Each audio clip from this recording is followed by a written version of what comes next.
Or the other way around. We're ready to go. Okay, let's go. Ready? Let's go. We're after running late. Hey, you guys. Gotta get home. Okay, we'll call the meeting of the Bennington School District for the 10th of April to order. First item on the agenda, we will have citizens' comments. Gentleman I know is asked to speak. Mr. Martin. Mr. Martin? Mr. Martin. You have to speak up a little bit. The rain is really bouncing off the roof here. Hi, my name is Keith Martin. I'm here both as a parent and also as a member of Bennington PTG. And I have a son that's in 5th grade with Mrs. Cataract, and Friday will be her last day. She's leaving for the rest of the year. And I'm concerned with who her replacement's going to be. And I feel it should be someone that has experience and that works well with the kids and knows the school well. And I'm just here to be in support of Mrs. Cheryl King. I believe she's a candidate. And I truly want to avoid the lack of continuity with several substitutes finishing up the last 8 or 9 weeks of school that we have. So that's the first reason that I feel to support her as a replacement. Any questions or? Well, you're not the only one. We've heard from other. I received some mail as well. And the board will take your recommendation under advisement in an executive session to follow this meeting. Thank you very much. You're welcome. Thank you. The other reason I'm here, as a member of the PTG has decided they'd like to erect a sign out front for the school. And before I go through the permitting process, I need to find out if I need permission from the board to do that. And I have some pictures of the proposed sign. I've spoken with Dan Monks about it, and so it's within the zoning regulations. You want it on that side or it would be on the Park Street side. Park Street. In the second page, it showed the location of the sign. And I've spoken with Mr. Corey from Centerline Architects to get his opinion as to if that would be a good spot, depending on which scenario they go with, if any scenario at all. And we all concur that that corner is a good location. It won't matter which scenario you go with, it'll still be very visible. And we've contacted the town of Bennington, and they tracked out where Northern Spring goes, because we were concerned that it could be right underneath where we want to put the sign, but it's not. It's quite a ways away from it. It's quite a ways south of the location. That's nice. The neon. Wait a minute. What? We don't have his name on it. Just kidding, of course. This is nice. Very nice. The colors will be, those are the true colors, but the mascot is, we've chosen the Bobcat, so there won't be a teddy bear. What sparked this initiative or conversation or idea? What sparked this? We have meetings every month, and someone brought up the idea that maybe we should spend our money on a sign to let people know when our PTG meetings are and what else is going on in the school, like our Tropical Fest, and we have meetings. I like it. Gift, the Elf Shelf at Christmas time. We have 4 or 5 different events going on, and so it's kind of nice to put that message out there so everybody can know about it. Thank you and the PTG people. It's a great idea. Do we need a motion at all? Do we need anything on it? That's right. He needs permission from the board to follow up on this. I'll make a motion, we approve it. Second. Second, Paul? Second. Second, okay. Any more discussion? We like the idea and all. I mean, what conversation? I assume you've had conversations and been involved. As Keith said, we've had ongoing conversations probably for a year, and PTG is engaged enthusiastically with raising funds for this and other activities in the school.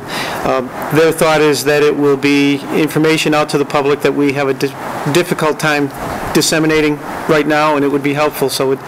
But I'm in support of it. Yes. Call the question. All in favor? Okay, unanimous. And thank you again for your effort. Who would be the best contact? I need some information for the permit, such as landowner and applicant. Okay. Mr. Pembroke. Thank you very much. Thank you. Thanks, Keith. Okay, anybody else on their public comments? Yes?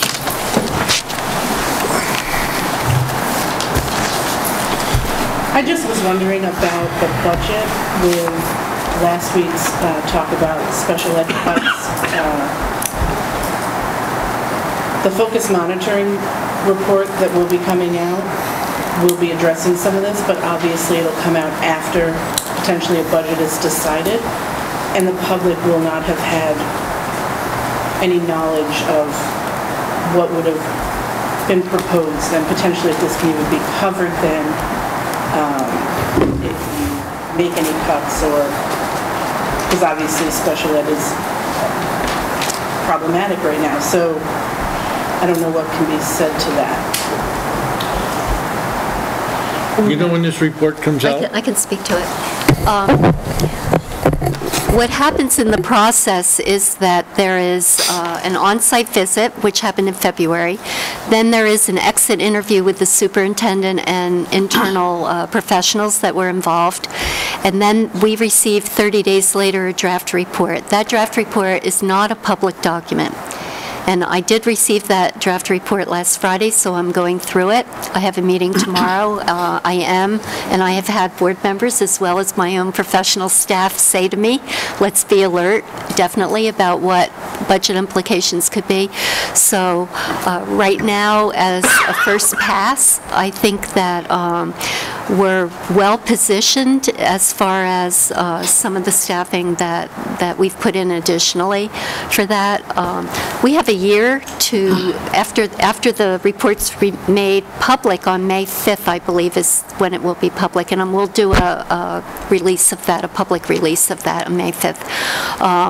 We'll have then a certain amount of time, through a year, and then further to do some of the corrections. And then we also get commendations, I would like to say. So there are also things that we're commended for that are going well. So what I'm doing right now and what I've done as a first pass is to really look at that in terms of staffing. And I think I mentioned before I got the draft report that's not a public document. And actually, I'm the only person that's seen it right now.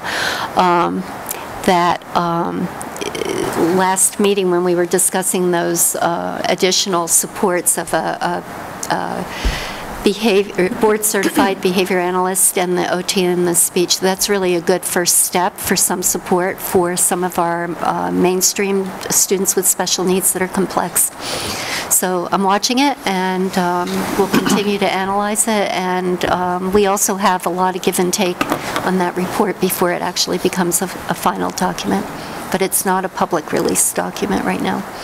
So it just becomes on May 5th, you said? Or May 5th it'll be, right. I'm only saying that because obviously with any special ed cuts, any of them, to get that approved by the town, go for vote. Yes. If you have anything approved, how do you come in after the fact and say if some of these cuts that you made are needed? Yeah. To address any of the issues that are in the report, we actually need more money. It just doesn't lend credibility to... Except that it's a snapshot in time with a long-range plan and phasing in as well in the response to it. So I know that doesn't answer it completely, but I'm being diligent. Let me just say that. There's many proposed cuts, but this board has not made any cuts yet. Yes, That's thank you, what I mean. Jackie. So I'm just saying Yeah, thank you, before- Jackie. yeah. Let's emphasize that. We have These are- many questions. Yeah, this is these are still in tiered, three-tier, those that are less, of less impact. I was just shocked actually that it was in the second tier. I would think Yeah. that, just the issues I've had, the issues other people have had, just in general, how important it is that it even was second, that it wasn't even amongst the third. That was my concern. Is that report a BSD report or is that an SU report? It's an SU report. So keep in mind that Thank you, Paul. the pieces of what comes out in that report and what we discuss here may or may not be impacting because it's a supervisory, which is, you know, a bigger conversation still in itself, that we need that to happen. Thank you, Paul. You're exactly right. It is an SU report. Thank you. Yeah, I just want to clarify, I said last meeting, the reductions you're looking at is not a reduction in this year's expenditures. It's a reduction over the original proposed growth. That's right. Special education is still growing, I think, to the tune of about $650,000. Even with these cuts? Well, proposed reductions to the proposed budget. Yeah, if you took everything out of here, we're still growing the sped expenses to the tune of about 20% or $600,000. Right. So, and I know it's hard, and I know the terminology gets confused over time, but nobody's cutting this year's program. We're actually growing this year's program. We grew it more in the first version. It's suggested to scale back a little bit in the second version, but it's still a growth over this year's expenses. If you needed a growth of the initial amount, though, clearly, you know, to take some of that away, it's cutting what you initially thought you needed. Yep. At least putting it there for discussion. Right. But that growth is just BSD's growth? Okay, so I'm sure. Next, anybody else have any comments? Ma'am? Yes, my name is Kathy Button, and I am also a concerned parent about Mrs. Caterett, who's over there in the corner. We are no longer going to have after Friday, and we really do need a teacher in the classroom. I've experienced it last year. We lost Mrs. Ferguson due to a health problem, and she was out quite a bit. I don't, know how long she was out, but she was out quite a bit. And we were told over and over again that we would have a permanent sub, and that did not happen. And my son was very upset quite a few times. I would go in and talk to Mr. Law. I called the superintendent. And I kept on being told, and I love Mr. Law.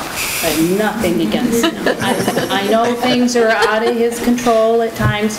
He's a great principal, and I don't want him replaced because of any other things down the road that's happening. But I do want to say that we really do, I love him, but I'm just saying, we really do need a teacher in the classroom. Okay. And your point is the consistency of that person. The consistency, last year my son had, there were many nights he had no homework at all. And also, he is affected by, there were just some subs in there that just couldn't handle the class, and, things were out of control. And he would come home and he'd be upset. So, I would go talk to Mr. Law, and then we would, be told that we were going to have a permanent sub in there, and it didn't happen. So I've talked quite a few times to Mrs. Caterett about, with her leaving, that we really do need a teacher, a permanent teacher. We need that. If not, you're going to have me down your throat because I'm going to be in your face about it. Thank you. Thank you. Thank you very much. I'm another parent from that same classroom. I've been a parent at Bennington for 12 years, and I'm really looking for a qualified, certified teacher for my son in his last few months at this school. Thank you. I'm also a parent in the same class. My son can get lost in the shuffle very easily. He appears to be doing what he's supposed to be doing, but unless he has a qualified teacher who knows who he is and knows what he needs to be doing, he will slack off. And he really needs somebody who has that experience to see what he needs to do and push him to get him to do the job that needs to be done. Gotcha. I'm Angeline Hurt, and I'm also a parent from Mrs. Caterett's class. I have been very involved with the class. I'm doing the PTG also at Bennington, and I am definitely very concerned about the fact that we still don't have a teacher, and Mrs.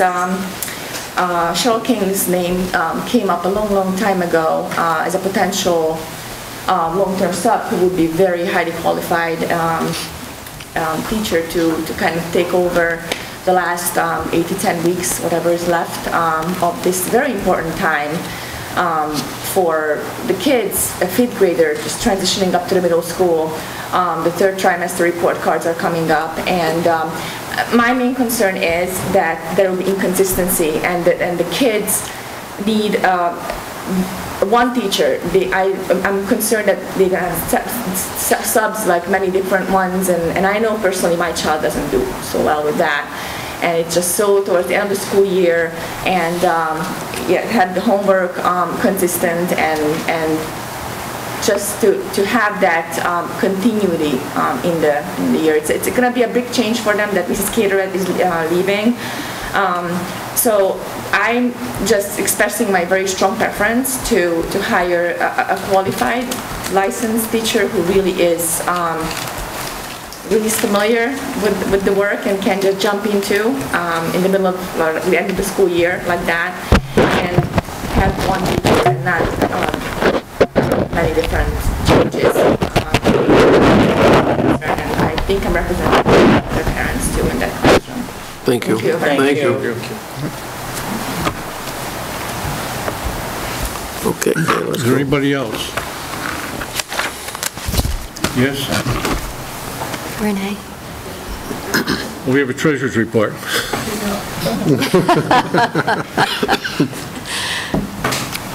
Tonight I'm here as a parent. Stage fright back there of 2 students from Mali.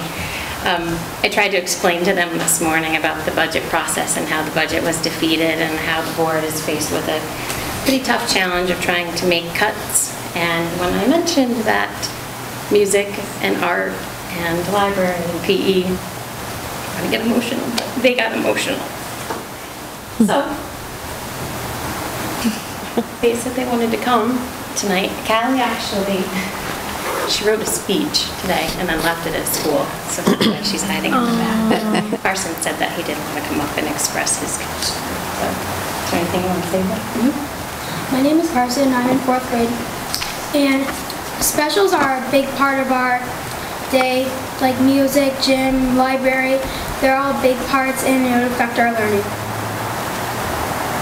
So we just ask that you continue to support. Thank you. Thank you. Thank you for coming.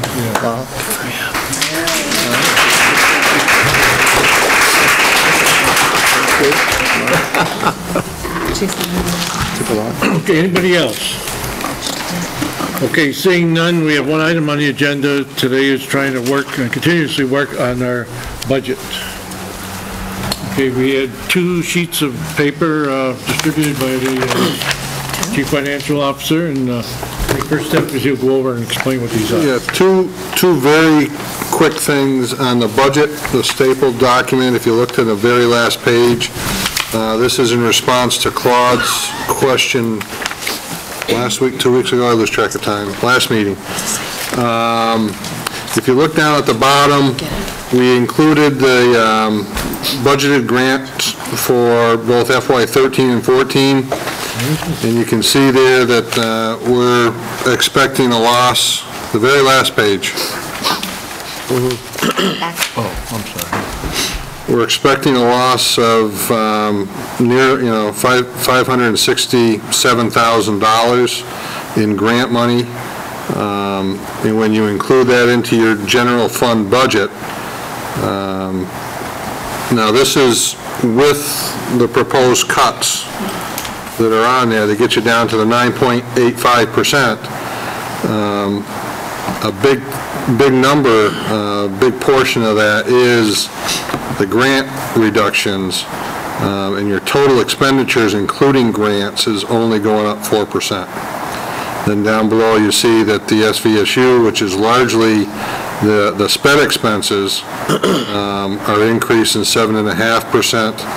And then the BSD budget itself, the local budget, is only up 2.3%. So I just wanted to give you that overview. Claude asked for that grant number. On the so-called cut sheet, I want to thank Kelly. He found an error I had in the formula. And in the middle section, if anybody looked close, there was a formula error in there because when we were, the principals were prioritizing this, I was cutting and pasting lines, and the formulas followed, and I didn't go back and correct them. The bottom line ends up the same, but some of the stuff in the middle is different, so you're going to want to, refer to this one as opposed to the other one. That's the only change on that one. Other than that, You might want to date that so you have it different from your original. Other than that change, it's identical, other than the changes that you just told us about. yeah, and the numbers are all the same. There's just some of the formula Gotcha. cut and pasted in the middle of the document. Thanks, Rick. Rick, you gave us the same one again. Yeah. Yeah. That's what I was going for. Did I? Yeah. Yes. Jeez, bro. It's the 430 one. It's this right here. Unbelievable. Is it the same document? I don't know if I have an ability to print this here. You could email it to Jim, and he could open his... If there's not But if that you just many, give you us can the read them number. to us, Rick. Because it's the 4.30. You can just give us the number. Let me email it to you, Jim? Yeah, I'll go up and copy it and print it. Jim, I've got a copy. You want to just go make some copies? I can do that. There you go. Take a few minutes. You guys are here, Rick, I'm sorry about that. on the double. It's been a crazy week and it's only Wednesday. It's been a complex week, yes. Going back to your first handout, just so that so the grant expenditures, this is what we're losing in funding. Yeah, and some of those, Incorporating into, with that we had, some we incorporated in, some we didn't. Right. okay. We didn't necessarily put them all in, and please don't ask me because I don't have those necessarily with me, but. So Some of those programs that were funded, or some things that were funded, we didn't carry that Right. into this next Right. budget. Right. So that went in, so we increased our budget because of loss of grants. Our budget went up that $567,000. Now, at the, so we're at 9.85%, with that 567,000 in there, with the proposed cuts that were here, right, so far? Correct. And maybe it's in the other budget, but what was the original ratio of SBSU increase and BSD increase before us getting to the 9.8%? What was that ratio? I think I can pull that up.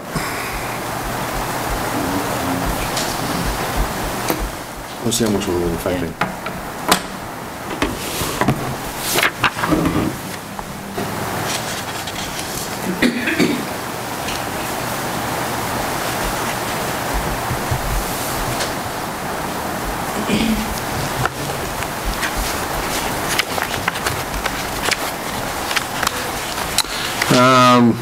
Original 19% increase. The SVSU portion was 12.71, and the BSD portion was 6.3.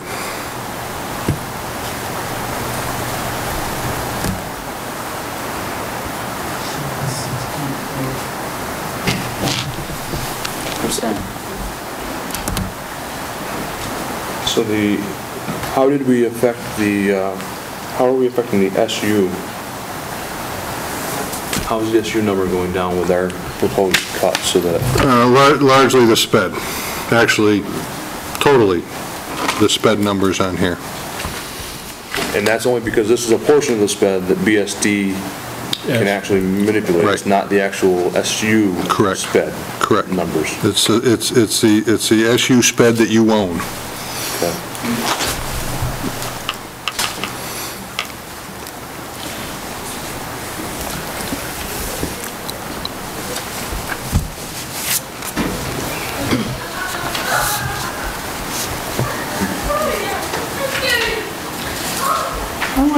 go back to a question I asked at the last meeting about occupational therapists and physical therapists? I think we were taking them out of contracted services or spec contracted services?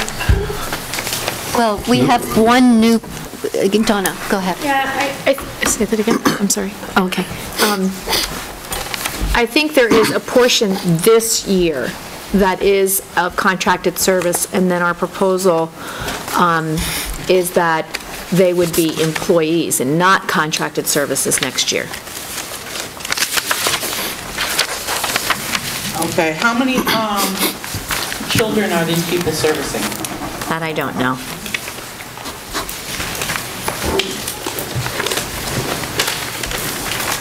I couldn't answer. Does anybody know? Let me just...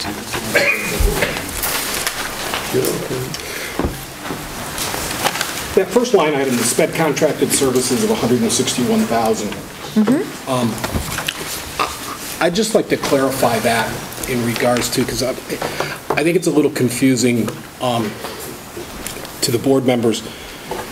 And from what I gather, and please correct me if I'm wrong, the $161,000 is currently, we have a Acorns program here at Bennell, and it is a BSD or / SVSU budget item. That $161,000 is going to be budgeted out for that program to be run by an outside agency. I'm sorry. I was just getting some information from Mr. Law. Basically, that $161,000 is basically we're contracting with an outside agency to run our Acorns program. That would be a third-party contract, and that would be solely committed to our Acorns program, yes. So that $161,000 is strictly the Acorns program. That was a partner program. It is not anything to do with other OT, PT, SLPs. Yes. That is just the chunk to run the Acorns program. So there's nobody getting cut, anyone additional getting cut.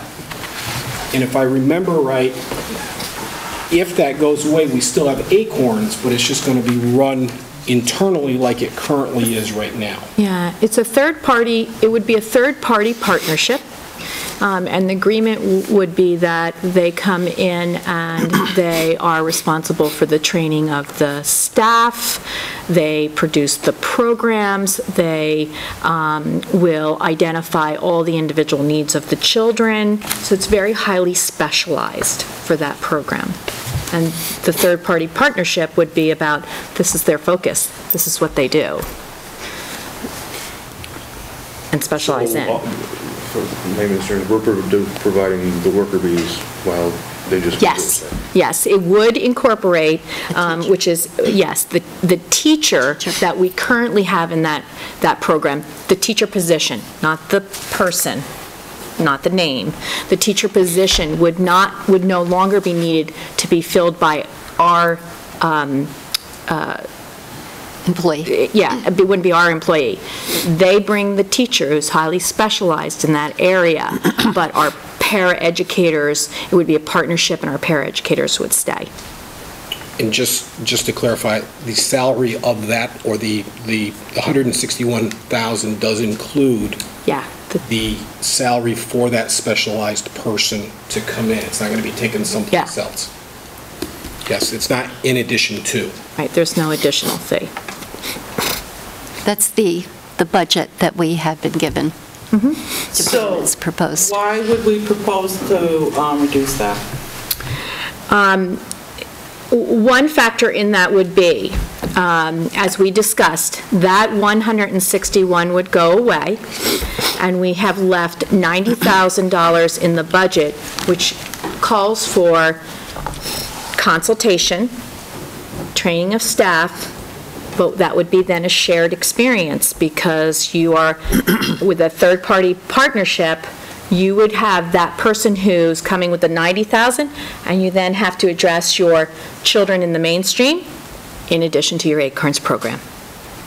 Whereas if you have the third-party contracted service, They focus on the Acorns program, and the 90,000 is then looking at supporting those children in the mainstream who have significant disabilities, including kids that may be ASD or other developmental delays. So if you don't have the partnership program, you're sharing that person who's doing the consultation in the mainstream with the I think I can Acorns. answer your question, Jackie. Go ahead. I'm not sure if I'm being clear. No, she answered it. Okay. To me, it's a no-brainer. I don't think that we should be cutting the 161,000, especially in the state that we have been in the last few months, that it's come to light, that we should not be taking and, you know, we need experts. We need people that can train our staff and our aides. And above all, the children are the ones that are going to benefit. And that's what we're here for. I think the point there, Jackie, is the training and the specialization of it. We were looking at a need to propose some reductions that we could think about phasing in the future, that we would come back and look again at the future. But it is a different population than the one that's been highly profiled. I'm not arguing against it. We do need, you know, it is something that we felt we needed, and so we needed to put that in. It's in the second tier. It's yes, saying, second tier. Can I also clarify, just for your information, that there is also, if you remember, not part of our, any sort of proposed reduction, we still have our board-certified behavioral analyst and OT and SLP. Right. Already in, that's not even on any of these papers. That's already in the budget. So I just wanted to make sure that you knew that was there also. I want to... It doesn't discount your No, concerns. we're not discounting it. I want to say that my thinking is in support of what Jackie is saying, and I think that as we go on later on in the evening, that it may be possible that we could leave that in there and tweak some other parts of this budget and still keep that. I don't know what the report is that's come down from the state that Catherine has, but I can only tell you that from history, I fear for what's in that report. Therefore, better we be safe than sorry in May or June. So at this particular part of the evening, I'd like to say I'd like to leave that alone and view this again a little later on in the evening and see if we can't find some other areas. I don't want to, I'm not in the mood to cut that right now. Paul? Yeah, I want to have a discussion right off the bat of how special ed and cutting, that be the first line item to talk about, but I think that the information that we need, and I guess I just want to clearly state it, that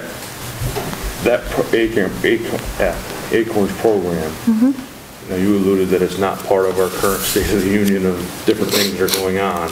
But it's an important part of our educational opportunities. No, it is. I don't want to minimize that. No, I'm not, but I want to, what we need to manage is our risk, is what we're managing. When you start talking about cuts, you're managing your risk, you're managing what's going to be affected and what's going to be the outcome of that.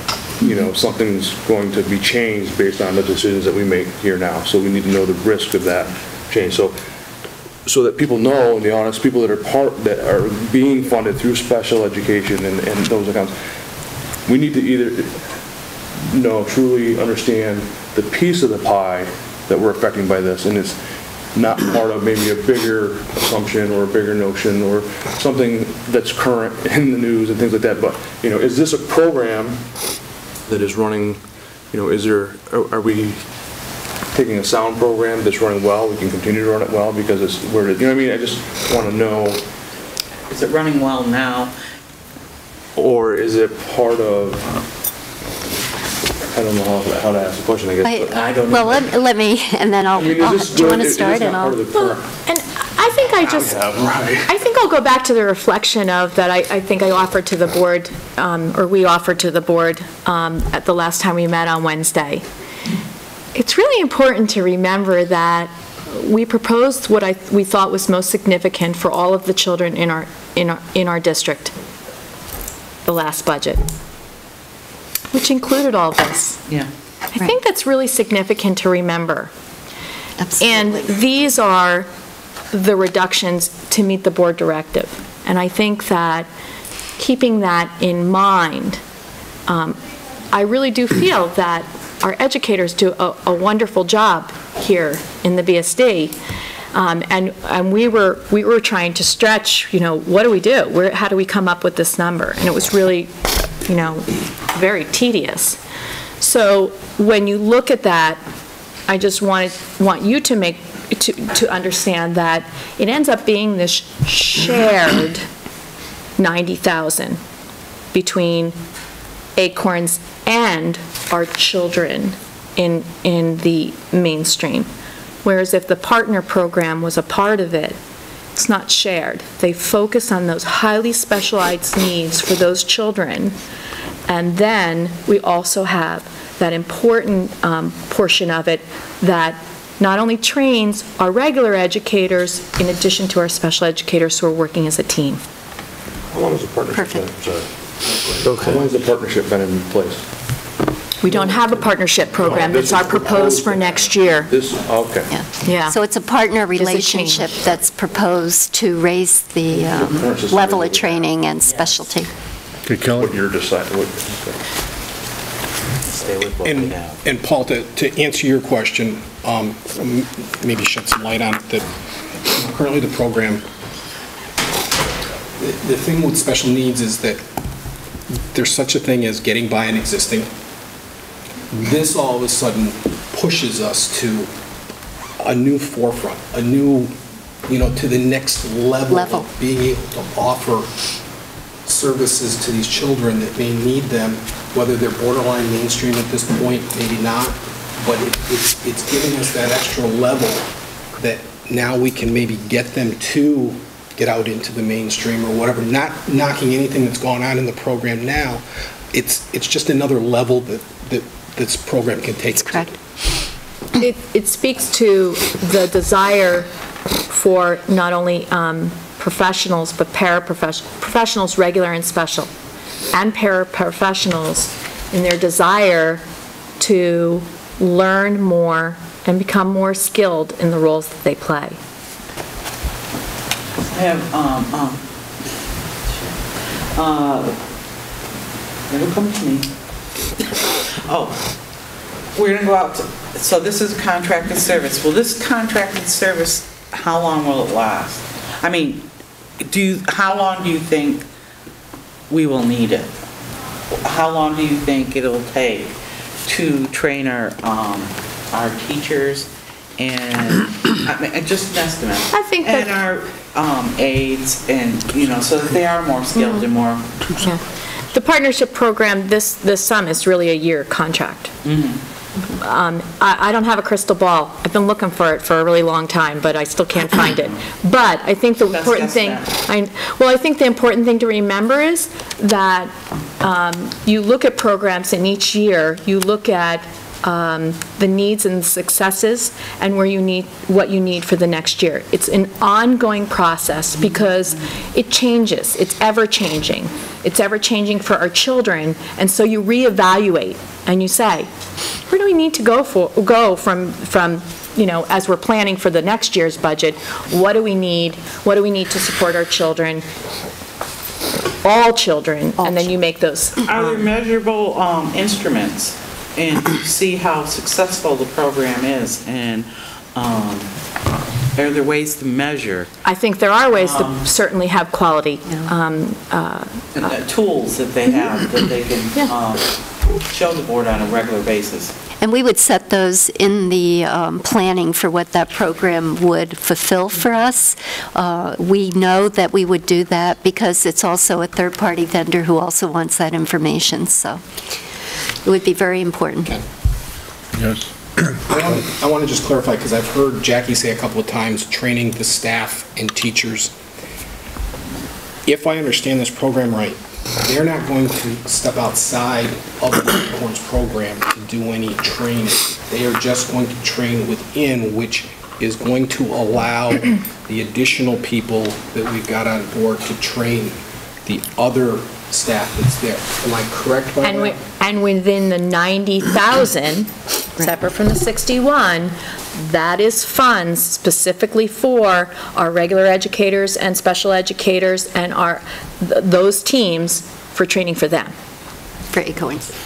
90,000 is for everyone else. Yeah, And then everyone else, right. 61 for Acorns. Okay, Ken. All right. Okay, that's pretty clear, that first one.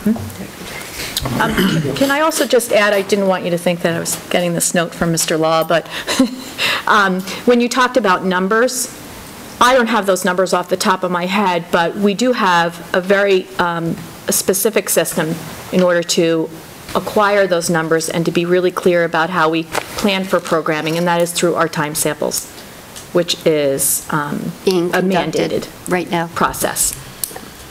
So, being that we're just talking about this and going back to clarify or make a statement with regards to that $567,000 that we're put into the budget to cover the grant losses. That money, once we absorb that in our budget, we absorb that until we decide to change that program or eliminate that program. So if funds become available in future fiscal years from the government, that money can't be redistributed to support these programs or these things. We will always forever have to. Well, for as long as I've been involved, when these guys have been involved a lot longer than I have, you are not allowed to supplant an existing expense. That's correct. You can, if for some reason you get a windfall, that's not a good way to describe it. No. If for some reason the federal government gives you more money, you can use that to create more programs, enhance existing programs, better utilize, some stuff, but you can't say, oh, I got $100,000, I'm going to pay Mrs. Jones's salary with it. You can't supplant those dollars. They're supplemental funds. Okay. All right. Any more? What else we got? Okay, how does the board want to proceed with this? Well, I was just going to ask one question. I'm not sure when these funds and when these programs came into existence and were funded by these, but what was the long-term plan knowing grants were going to run out? Well, or was anybody around at that time? What was the discussion at that time? I think I can, and then Mr. Pembroke can comment, but all over the country, these funds are so established over decades that all over the country people relied on them, and I don't think people did forecasting because they were supplementary to what was provided in regular education. So I don't think people really foresaw a time when the federal government would not continue that funding. And we all, across the country, people began to rely on these, to staff. I don't know, Rick may have another viewpoint, but I think we just relied on them all those years. And it's everybody across the country. Years, decades, 5 years, 6 years, 3 years? Oh, no. This goes back to Johnson. President Johnson's War on Poverty started the Title I fundings. And then special ed came in with a new law for IDAB, for the American Disabilities. Paul, the problems that we're wrestling with tonight are not going to go away after tonight or after the next vote. We're looking ahead to probably 5 difficult years ahead of us. Everything that I read, everything that I see, everything that I hear, we're not going to be getting much help out of Washington. Our budgets are going to be major problems to all the districts, not just Bennington. With that said, is there anything going forward, so as part of we discuss this and get the information out, if we decided we're not going to cut anything, we're going to pick through this and say yes on this, no on that, but as far as looking forward, do we have other existing programs currently being funded through grants that if over the next 5 years, next year we're going to be wrestling with another 12% or 15% because there's funding that could run out? Oh, definitely. Again, the principals can speak better than I, but there's 10, 12 title teachers throughout your buildings Yes. that are 100% grant funded. That, and in this round, I think we're forecasting to lose 4 across the SU as a total. And it gets distributed based on poverty. And so there's little impact. I think there's some to Bennell maybe next year we forecasted. I think 1 FTE maybe. But if these cuts continue to come, that's where they're going to be. They're going to be in that title staffing because there's going to be very little left in that title budget other than staffing. And so as the cuts come down, you're going to have to make a decision. You know, do we keep the math specialist at Molly Stark, or, you know, do we fund it locally, or does it go away? And George is right. I mean, everything I see, minimum 5% per year over the next 5 years, you're going to see cut. And let me compound that, because nobody's asked a question yet. The reason why you're seeing a bigger number than this 10% you're seeing is because you guys see the biggest share of that. SU as a whole, we're anticipating a 10% cut. Right. But because of your free and reduced lunch population, you're getting a bigger share of that number, therefore you're going to obviously take on the bigger share of that cut. Go ahead. So, I mean, you're looking at, I mean, there you go. I mean, at best, you know, the tea leaves say 5% more next year, plus whatever 2% by natural causes, so you're at 7% forecasted for next year. Budget increase? Budget increase. Before you wake up in the morning? And health insurance? I would say that's a fair ballpark guess to start. So, I mean, At the same time, however, we are strengthening our instructional programs. We are looking at our interventions in 2 tiers.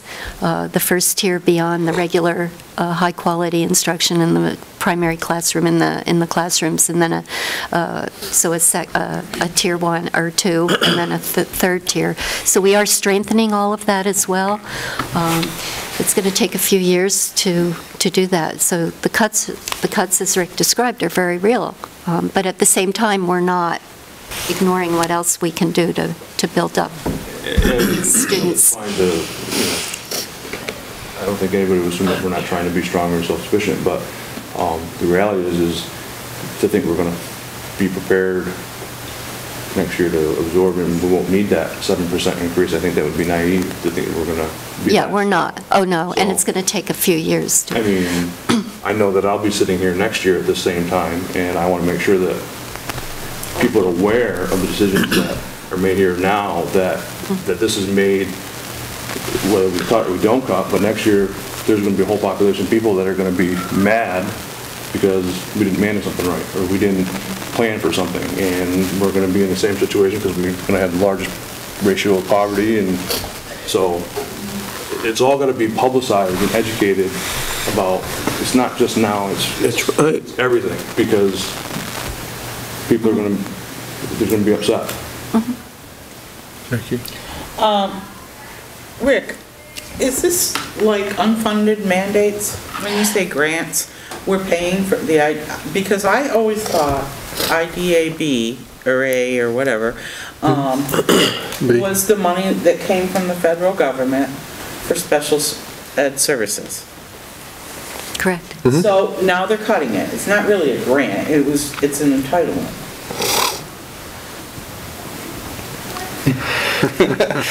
I wouldn't call it an entitlement.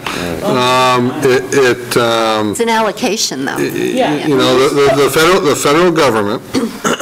federal government, when they, and one of the other people are going to have to help me out here, but when the federal government passed the special ed laws in the early 70s or whatever it was, they basically said that they'd pay 60% of it. Right. Which they've never done. I would agree with you. In theory, if you talk to people at the state, by their creative accounting with the IDAB grant and other things, they're going to say they make the 60%. I haven't figured out how they add that up, but, you know, they get close. They're the high 50s. You're not the only business manager that hasn't been able to figure out that either. They're in the high 50s, so they're close. They're definitely close. Is by cutting this mean they're not going to be as close? Yes. Is it an unfunded mandate? Yes. The title dollars, which is the majority of this, I mean, the IDAB is a small chunk of change compared to the title dollars. That's correct. And although I don't want to imply to the public that IDA isn't big money, because it's roughly $900,000, so it's real, but in the SU's global environment, compared to, you know, 3.6 million of title dollars, it's a small piece of that pie. Majority of this cut you're seeing is from title. There's also a piece of this which is Medicaid, which is a complicated revenue stream, which is based on the district's poverty rate and the IEPs and the services that are delivered throughout the district, and it requires extensive paperwork. And we're anticipating seeing a reduction of that, you know, through the back door of sequestration, but it's not a direct result of sequestration. For the last 3 or 4 years, Medicaid has changed that formula, and where we used to receive, again, it's a bill for service. So if, you know, if the child qualifies and we deliver a service, we fill out the paperwork, the parents fill out the paperwork, and we get money for that. The height of my tenure, I think it was close to $1.2 million. We're actually currently budgeting $800,000. We just recently received notification that they're changing their documentation and formula again, and we may be as little as $750,000. So that's part of this reduction as well that we're seeing over time. You know, we have multiple revenue sources other than the property tax, and those sources are drastically reducing. So you either have to cut programs or you have to put more pressure on the property tax. Did I come close to saying that right? Mm-hmm. Yeah. You did. Yes, right. We're ready to move. How would you like to proceed? Would you like to go down the rest of these, or I'd refresh? I'd like to suggest that whatever questions individual board members have pertaining to the budget, we tackle that now, and then we start working on what we're going to add, what we're going to eliminate. Does that sound right? Because I think certain board members have certain questions they want to answer, Ken. Does that sound logical? Joe, go ahead, Warren. Go ahead. Kelly? I've kind of gone a different avenue and looked into, I've got a few questions or clarifications in regards to heating oil. Currently budgeted is $88,000 for Bennell, Molly Stark, and $36,000 for Monument. Rick, obviously you know that I've gotten some numbers from your office today, and looking at the history of the gallons that were used over the past 2 years, and taking an average of the rack price that we pay out of the Port of Albany, I'm actually coming up with a, and this is through using oil through April 30th, or through June 30th, a roughly $70,000 surplus in that line item.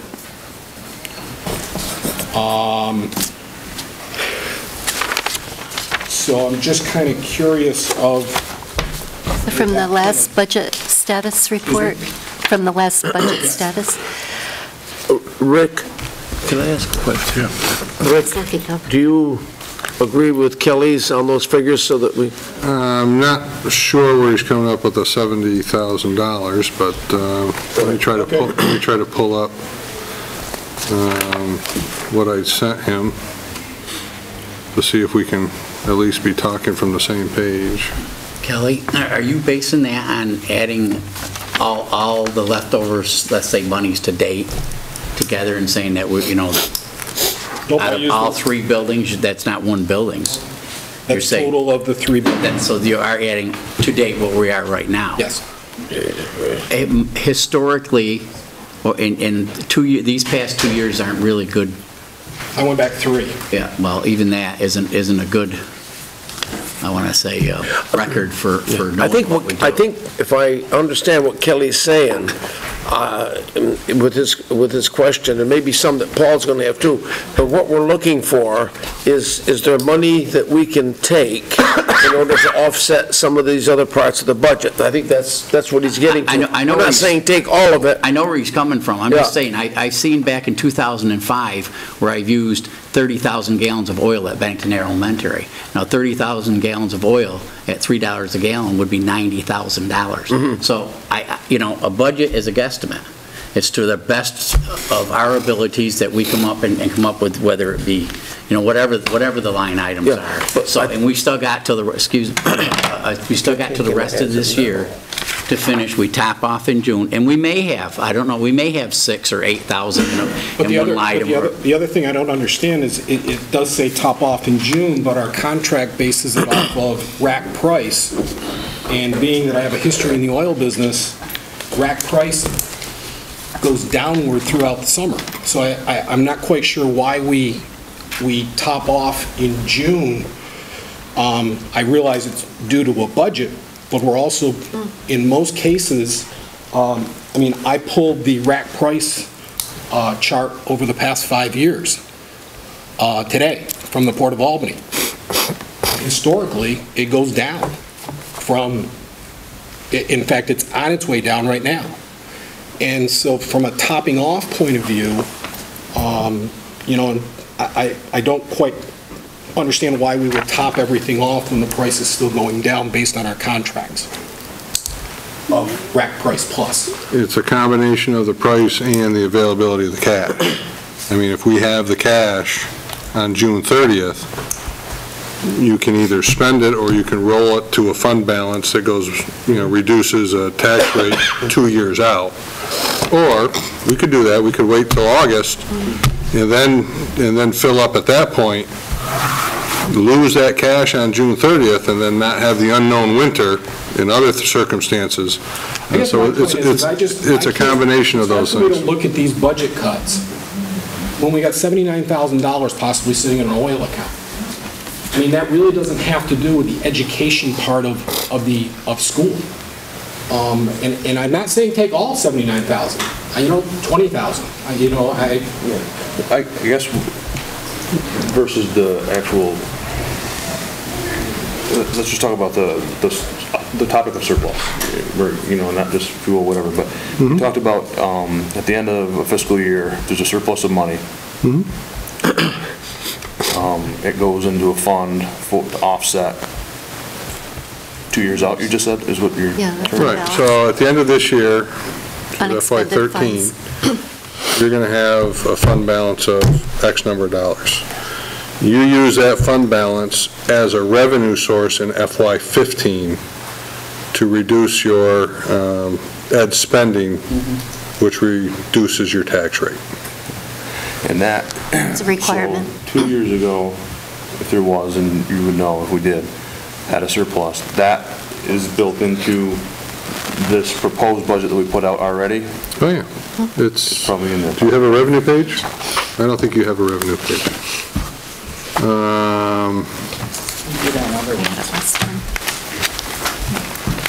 You are carrying, you are carrying in a fund balance of roughly $430,000, which is 165 less than you carried in this year, FY13.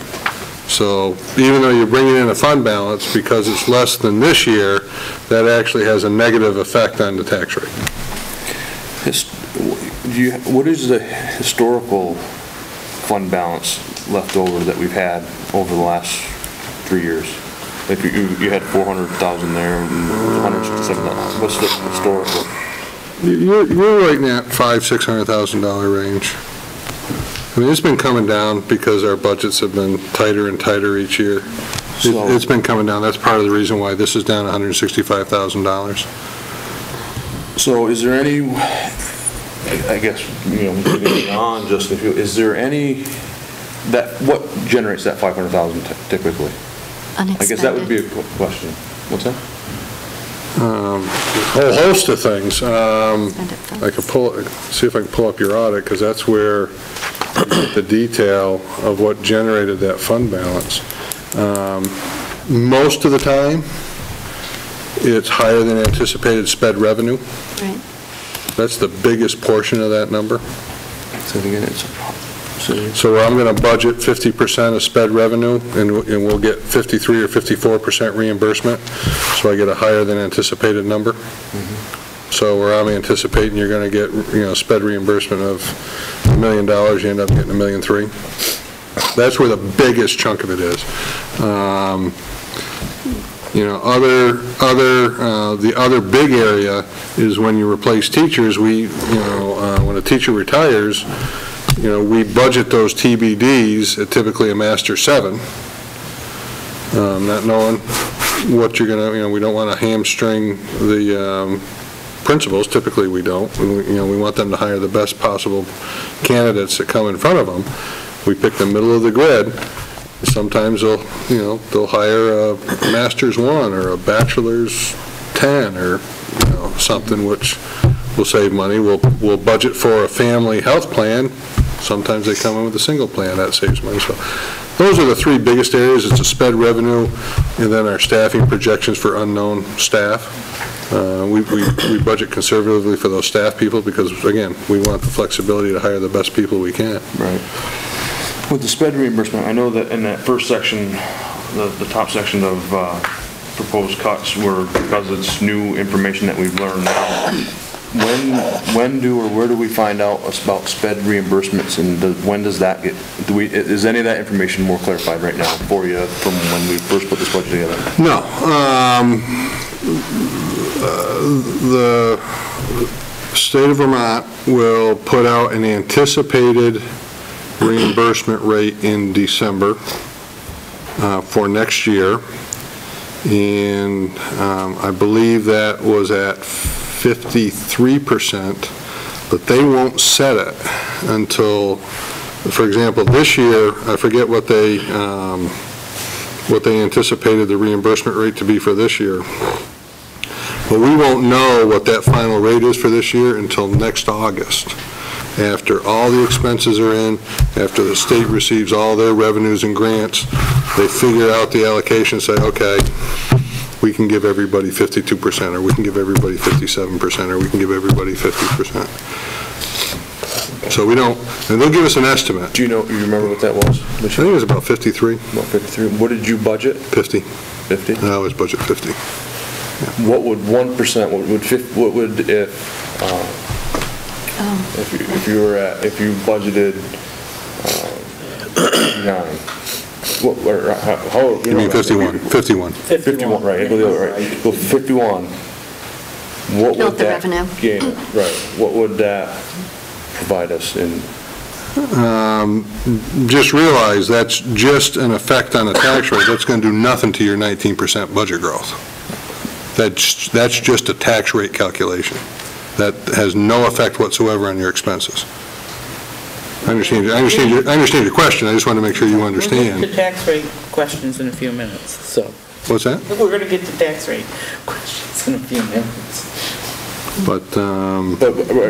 But we may know, right, some of our expenses we have now, we don't have the revenue for until August, right? Or however, you get a revenue source from the state at some point in time. And you're anticipating so much. So if you want to add, 50 and you anticipate 51. If you want to add another 1%, you would have roughly $140,000 of more revenue.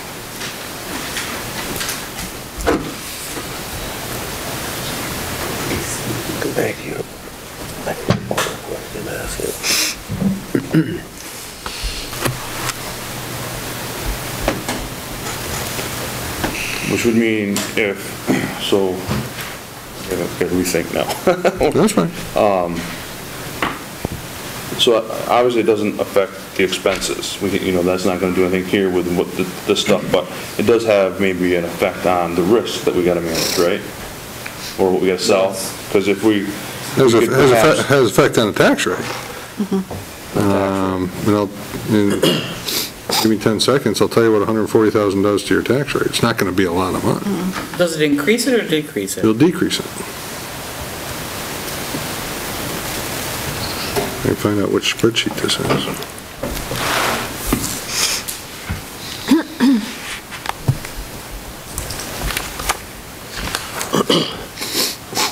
Well, I guess where I'm going with that is if we can, when this is all shaked out, and we got to present this, if we say what we're changing from a 51 to a 50 to a 51, it would produce this. Historically, we get 53.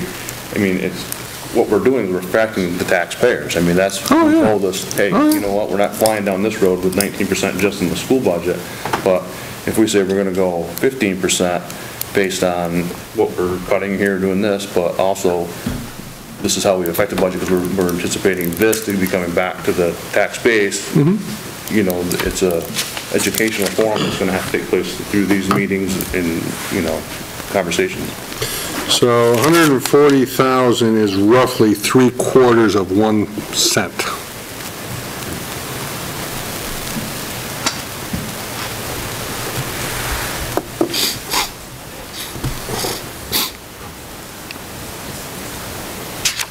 Green stamp. And just so you know, when you do that, you're going to burn fund balance and eventually pay for it the following year because you will have that much less revenue and fund balance to offset the following year's. 2 years out. Right. I forgot. I try not to spike the fund balance. We're on those boards where we go. You got to get to your point where you got to manage the risk. Right, right, exactly. So, and you don't want to shoot all your bullets. But we have to know what all of them are. Yeah. Is all that I'm doing. Is all I'm having a conversation all about is. And as far as the oil is concerned, it's a crapshoot anyway. We talk about it every year at budget season. I tell you I budget $4 a gallon, and I hope the hell it comes in a hell of a lot less than that, and so far we've been lucky. But if you want to set it at $3, I don't have a problem with that. Set it at whatever you want. You got to heat the buildings. No matter what you have the budget for. I know we're under a contract, right? How does that? It's a margin over the Port of Albany price. We're into it with distributors. I'm just curious, is the deal that we get better than, I know that there was a local organized group that got together. We don't pre-buy. We have a fixed price over the Port of Albany, and we over the years we felt that was better than the risk of pre-buying, but that's always a crapshoot.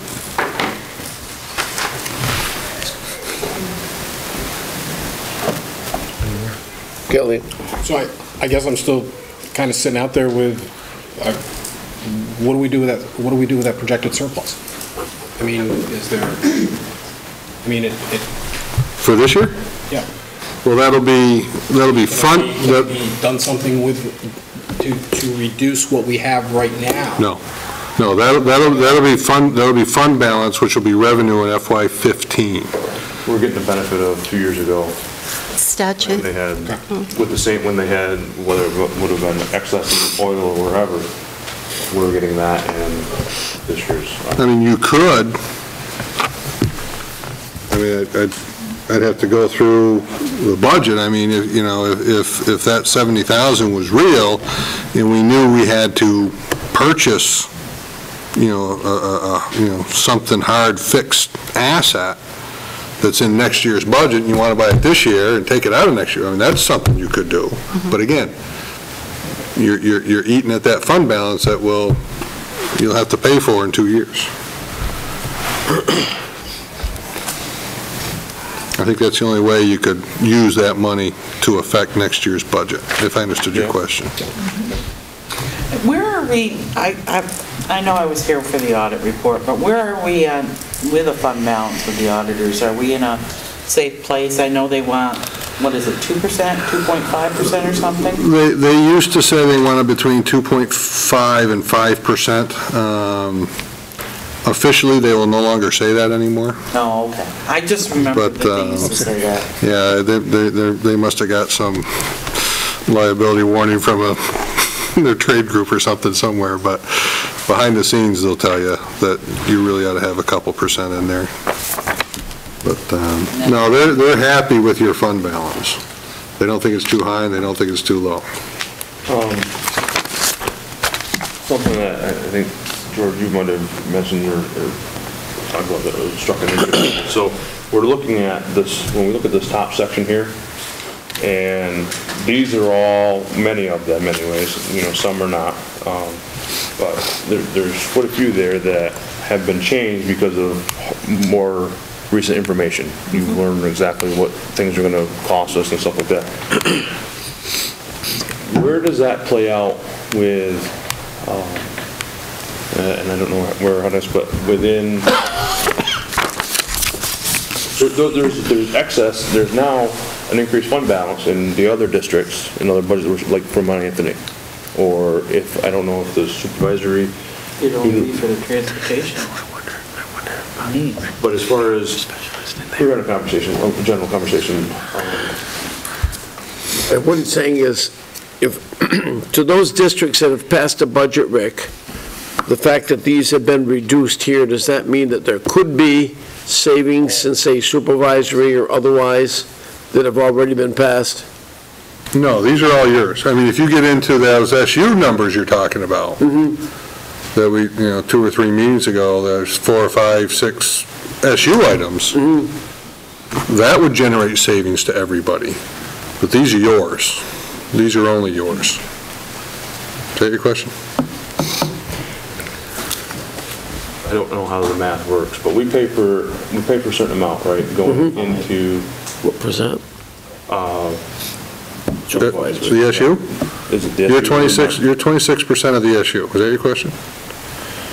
With the exception of special ed services, which is solely owned by each individual district. So 100% of that special ed budget to BSD is 100% your cost. Everything else is on a per pupil basis, and you're 26% of that population.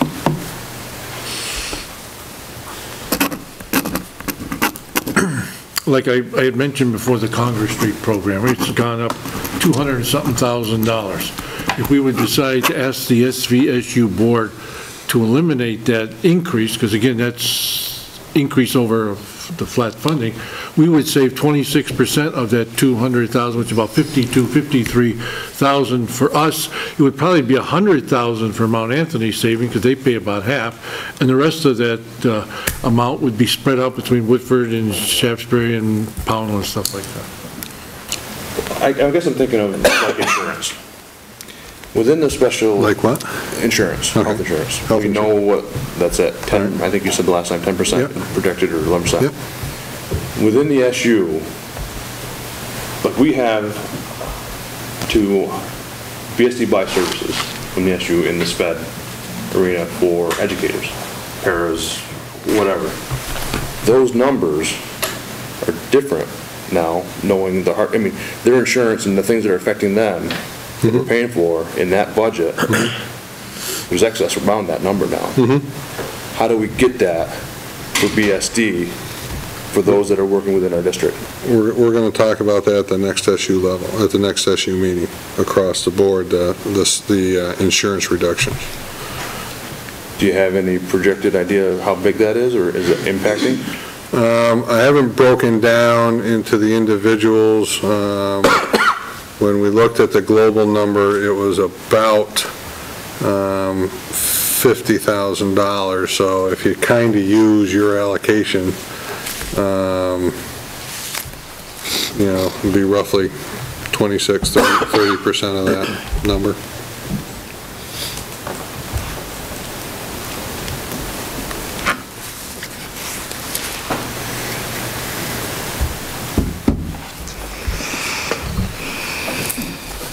Then on top of that, health insurance, has it gone down more?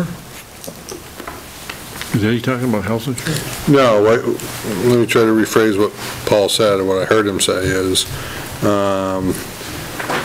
at the SU level, we haven't readjusted the SU insurance. The SU insurance is still at 15%. We need to adjust that to 10%, and I haven't calculated how that savings flows through. It's going to be probably $22,000, maybe, you guys. Round number. And that's something we don't have to ask for.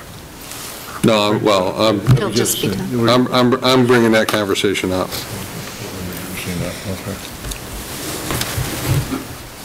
Okay, I've got two more things.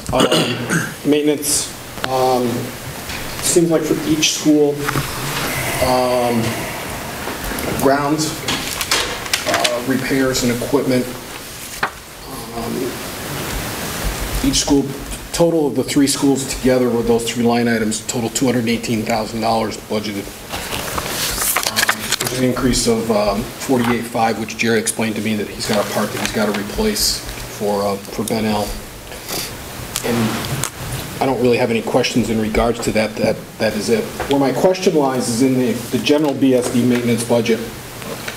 We have another between the major renovation fund, which Rick, you've explained, and I've heard a number of times, that's something that the board can allocate or do with. But there's another $156,000 under the general BSD maintenance, which include major renovations of $50,000, maintenance of equipment of $10,000, capital renovation of another $60,000, and then equipment for the building that was originally budgeted in the first budget at $79,000 that's been dropped to $30,000. So, again, looking at items or whatever, just trying to validate or what those dollar amounts are held for. I realize major renovation. Some of those other ones, capital renovation, $60,000. Can you shed any light on that? Or Jerry? The capital renovation, I'm not sure what that was, but if that's in this year's budget or if it was in previous budgets, but we do like replacement of doors. Molly Stark, we did some paint and we fixed up the outside of the maintenance shop. That goes under some of those line items. What is district-wide maintenance? Under district-wide maintenance is where you're talking that line item. We had purchased a new dump truck this year. I forget which year we're in, but existing year we bought this year. The other is for existing budget to come up, I guess, would be for any other maintenance equipment we may need, whether we need, mowers. That was one of the things that we mentioned, I think, at the last meeting. Stuff that we get for district-wide things are like chairs and these kind of tables and stuff that we float around. Chairs are $30 a piece, so, that's what's all in that 30. When you went for each individual district, averagely over the 30-some-odd years or 30 years that I've been doing this, generally, I consider myself to probably be a little too fiscally responsible because I take and put myself of what I think that might pass in a budget, and I think that over the years, maybe between $25,000 to $45,000 in the general budget for each of the schools. And that general line item goes from everywhere from replacing a circulator motor on a boiler, coming in for no heat, painting, glass replacement, everything. So, we got $8 or $10 million buildings here, and to put $40,000 or $25,000 worth of repairs, I think, is being very fiscally responsible. And on average, I found out that generally we spend that money, and sometimes maybe a few thousand over, unfortunately, because I can't guess what may go wrong. Last year over to Molly Stark, we had sewer problems and backups, and the cleanup of that cost us about $30,000. So, like I said, I think I'm being very fiscally responsible, and I think, all the administrators are very, very fiscally responsible for what we ask the boards, what we think we may need to maintain your building, whether that's through teaching staff, whether that's through whatever other support staff. These are the public's houses, and we do the best we can with the dollars that we're given. And I think it's very difficult for us to sit here, as well as it is for you guys, but it looks like, I applaud everything you do, but you're going to have to make the tough decisions on where to cut, because I think when we bring these budgets to you, we do the very best we can. And again, you and I had a conversation today, and it's not personal. I was not doing that. But where I have a hard time with is that, we'd all love to have $50,000 sitting in our checking account to, if a refrigerator goes, or what if. When I look at things that are on the cut thing over here, and, look at sped professional staff, or, district-wide education or building equipment or crossing guards, I guess I'm looking at going, can we take $20,000 out of this general fund someplace? I realize that, the next day after it's gone, that, we could have a sewer back up and we've got to spend the money and find it someplace. But it just seems like a total of $374,000 in a maintenance budget is a pretty good chunk, that there couldn't be something taken out of that and used elsewhere besides cutting something over here. And again, I'm not saying that the budget was misproportioned or whatever it is, but it just seems like a lot of money to me to be sitting with a what if this happens to something. So. First of all, the district-wide capital renovations of $60,000 is, again, a line item that the board put in a number of years ago for improving these facilities. We've done, we went through a period of time where we weren't maintaining these facilities because we didn't have the money. And the board was proactive. We didn't actually generate that line item. The board generated it. If the board wants to take it away, the board can take it away. What I will tell you, what is earmarked to come out of there next year, is a result of the redistricting and some of the SPED remanagement, or whatever you guys are calling that. I forget what you, re-engineering or whatever you call it. We need to do some physical improvements up at Monument. I don't know if you've got that price in yet, Jerry, for that, but there needs to be some physical improvements done up there. That's where it's earmarked to come out of. And what usually comes out of that is in specific buildings, and I know Molly over the last couple of years has used that money largely to do with special ed related stuff, where we had to split a classroom, create some OT space on one side of the room and some different space on the other. Donna can speak to it better than I can. You know, and Jerry said it right, you guys have the tough job of figuring out which one you want to pick and which one you want to cut. But for those of you that have been on the board for a number of years, you know that the facilities are old, they're tired. Aging. They're aging on a daily basis, and I'm not sure if that amount of money for, I don't know how many square feet we have, Jerry, but we've got to have, what, 140,000 square feet or thereabouts? About, yeah. I don't think it's a lot of money. Paul? Well, I kind of had two thoughts, but seeing how, I guess I want to highlight, I guess that's my night, just to highlight other things that we're aware of it. Where does our expenses, or how are they going to be, because we still have, talking about building, we still have a space issue. We still have problems with our buildings. where does that come into play? Because no sooner will we get done with this, and we're going to be back into the conversation of, all right, we're redistricting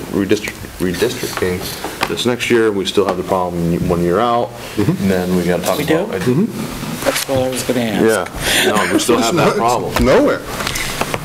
There's nothing in here for any of that. Yeah, you've got a space problem in 2015. And it's either gonna, we're either gonna have to grow class sizes or find some other creative way to solve that problem, or go to the budget. Right. So, I mean, any way that we solve that's gonna have some expense to it. That's not in here. You got, well, and we don't have to worry about it. We don't necessarily need it next year. Right. But again, in 6 months, after we've hopefully got a budget passed, we're going to turn around and we're going to say, all right, well, now we have a space problem and we need more area, and the buildings aren't good, and all these negative things are going to be talked about why we got to have money to do something else. And it never stops. It's got to somewhere. I mean, it's got to be all laid out. I mean, every item and every piece of it's got to be talked about and aired, so that I know when I go home and I put my head on my pillow, I can go to sleep. And that's all that I can be asked to do. And and it goes. We may. And I wanted to make a comment a little bit to what Jerry had said, and Rick, you said it, Donna, you said it. We'll vote on it, on which items, but you all and everybody, citizens' comments, everybody's going to help decide which gets cut. I'll vote on it, but I'm going to take my input from you guys to make the best decision on how it gets done. So know that we all share in this responsibility, and we're all going to stand up to take the lumps. That's correct. I'll speak for, and that's what we did. Right. And that's, you're free to criticize us, you're free to say, no way, I want line 5, but you cut, go ahead and cut line 10, but you asked us, and it was largely these guys, I run the numbers, but this is their priority. I mean, this is, and it wasn't that they picked out these 10 things, it's that they needed to save the 2,000 things that they kept in, right? Because that was more important to them. So, and you're not hurting anybody's feelings by saying we would rather have 2 instead of 5. But we were asked to do a job, and we think we did it. And I'm not taking away from that, but we're always going through it. It's a fluid process. Oh, definitely, you have to. I'm going to say this for the, probably won't be my final time, but anyways, I believe that we should put out the budget as we presented it the last time, with the top part where he's recalculated, he has better figures for, not necessarily taking out the maintenance delay or the sped out of place. That already, but I mean, and some of those things don't need to be, but wherever he was able to figure out the true cost better at this time, and go from there. And then look at this, make a decision on what we really will cut, and if it doesn't pass, they'll know what they're going to get for a budget.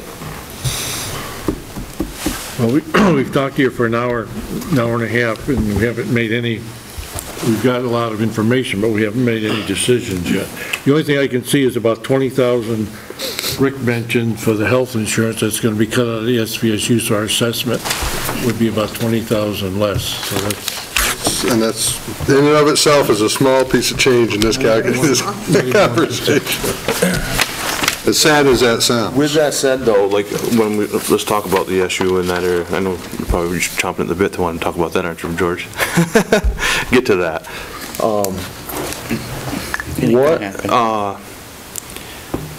So is that, like that $20,000, we know something exists there. Is that within their charge to just be able to give it back and just take it out of there? Or what's truly got to happen, and is there a legal process to it, and what has to happen there so that, I guess what I'm getting at is, by that having to come out, does it create a chain of events to discuss other larger, bigger things in general in that budget to put it back onto the table? The SU budget is solely adopted by the SU board. Theoretically, the SU board can open up that budget at any time and say, change this, we don't want this to happen. Practically, it's very cumbersome after July 1st, but they could do it. My expectation is this board's going to have to go back to the SU anyway and say, listen, we want our sped assessment up, down, something. I'm anticipating there's some change to that. I think there's one change no matter what, and I think it's a very easy change. As part of that conversation, I planned on saying, and oh, by the way, new information, health insurance is now at 10% instead of 15%. That's going to result in these lesser assessments. Now, all the other boards have set their budgets, which will generate fund balances for them for fiscal year 15. So that's a future that they have to deal with, or it's a benefit to them. But, that conversation is going to happen. It doesn't create anything, I guess, technically, yeah, well, the door's open, someone may say something, well, let's take that out too, but that ability is there no matter what. Whether I bring up the question or not, any one of those board members can say, I want to reopen up this thing. If they get a second, they get a motion, they reopen it up, and they say, take out X, and they could do that. When's that next SU meeting? 24th. August, or April 24th. Just so, I just pulled up the audit, and again, I don't have all the details, but your fund balance was made up largely of revenue, as I previously said. And in the buildings and grounds area, and again, it lumps a number of functions together there. It was actually an unfavorable variance of $9,000. So I don't think, based on last year's money, that we haven't grossly over budgeted that item. The one expenditure item, and I'll have to look at the detail to find out why. I have to find out what's in that administration, but administration has a positive variance of $127,000. That's the only expense, and that's a grouping of a ton of things. And I'd have to go in and find out what exactly happened there. Part of it was. What's that? Part of it was. We didn't fill the assistant. We didn't fill the assistant for a while. Lieutenant. I'm in BSD. Yeah, assistant principal. I had one that was. Oh, you did? Substitute. It was a substitute for period from February. Yeah, that wouldn't be 120. That wouldn't be. No, that would be a portion. 12:45. That would be a portion. That would only be a small. Not the whole thing. If you look at it. We also moved to principal. February 18th, the top. The other thing. I'm looking at it here. No, I don't have it. You guys can go on. If I find it, I'll let you know. Rick, I know you know it's off the top, what would 1%, like, we have 15.29 at the bottom, so 1% to bring that to 14.29, what would the progression be of 1%? What do you mean, progression? Amount of money? In other words, we got a 15.29 is where we are right now. Top section. Yeah. So if we want to bring it to 14, let's say 2.9, what would it roughly be to get that 1%? What is 1%? $10. Oh, it's going to be about 110 grand. I'll give you a real number here in a second, but. 124. Is it 124? Maybe, that's double check.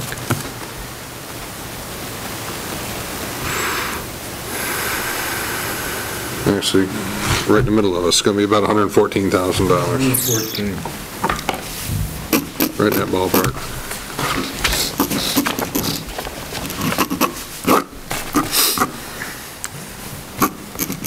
So if we wanted, again, it's only me talking, I'm the one who had the below 10%, but if we wanted to go to a 12.5, let's say, that would be about 2 3/4 to cut off of that. So it'd be 111, 111, or 114, 114, and then about 80, so that's 8. So $300,000 would bring you down to about a 12 and a quarter. I'm sorry, I was looking for something. So where are you going to get it? What's what I'm saying? What I'm saying is that splits.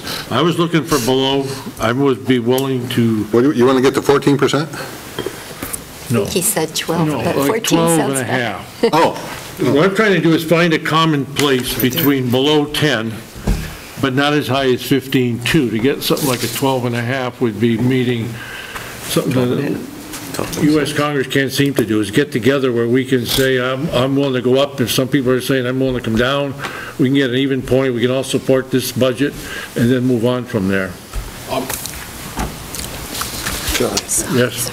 Rick, can you put a dollar, if there was a 14.5% budget increase, can you tell what the assessment on a $100,000 or a $200,000 home would be, what the actual effect would be at a 14.5%? I can give you a good ballpark, but depending on what exactly that growth was, whether it's in regular spending or special ed spending, because special ed brings in a revenue with it, so it reduces the tax rate. But I can surely. What was the percentage? So 14.5. So at 14.5? Yeah.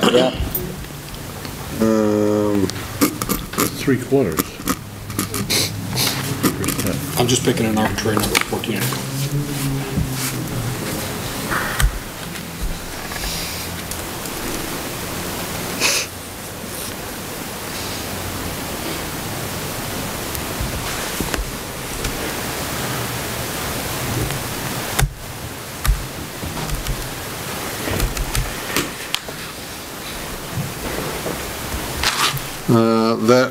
That would be,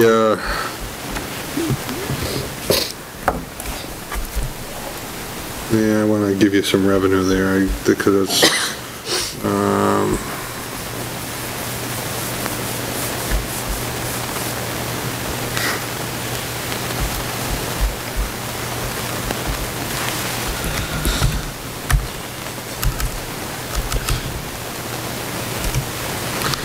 that's going to be about an 8.2 cent increase, which would be roughly $82 on a $100,000 house. Is that your question? Yep. And now can you run 12.5? He said $87? $82. Yeah. What did you say, this was 14 and a half? Yep. 12 and a half. Whoops, didn't like that.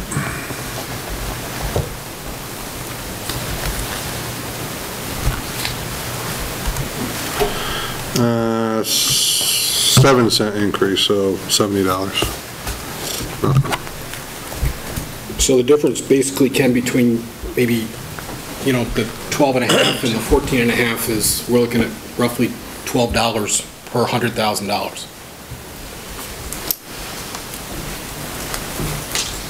That's a year, right? Yes. That's a year. Yes. Yeah. That's $1 a month. Yeah. So. No, $70 is. No, Buck and a quarter a week. the difference between $5. 82 and 70 is $1 a month. Math teacher. Well, it's up to the board. I mean, I'm just trying to move this along one way or the other. Majority rules. And even to get to 14 and a half, 5%, you still have to cut 3/4 or about $88,000 to get to that. So just to start the conversation, I guess, then on these specifically, you know, based on the last meeting that we had, those upper ones, you know, none of these are wanted, I understand that. Some of them are based on new numbers. You know, the transportation, the health insurance, the bond interest, the board education consultants, the horizontal moves, the kitchen, that stuff there was kind of, I think, for me, felt we could probably take that out of there, be okay. Yeah. The maintenance hire delayed, I mean, what I would wonder there, because I know that in the second tier, when we start talking about, because we start talking about actual positions and people, is it doesn't really reduce it any, but it may take something out. Is there a way that would we want to leave that, but eliminate the crossing guard and reassign the duties as you do at the other schools? Could you? If you do that, you might not bother, because you're talking 4 hours of man time lost. To cover two positions, to cover two, it's the daily, every day. Your productivity would be shot, because you'd be better off to pay the crossing guards. Right. Than what you're paying your maintenance people for 4 hours a day. That's my opinion. Yeah, I agree with you. Yeah. Because you would lose you would lose 2 hours a day per person, so that's 4 hours total each day to cover 2 crossing guard positions. It's 2 crossing guards? Yes. Okay. I thought it was 1. Oh, it just wouldn't be. Okay. But thank you.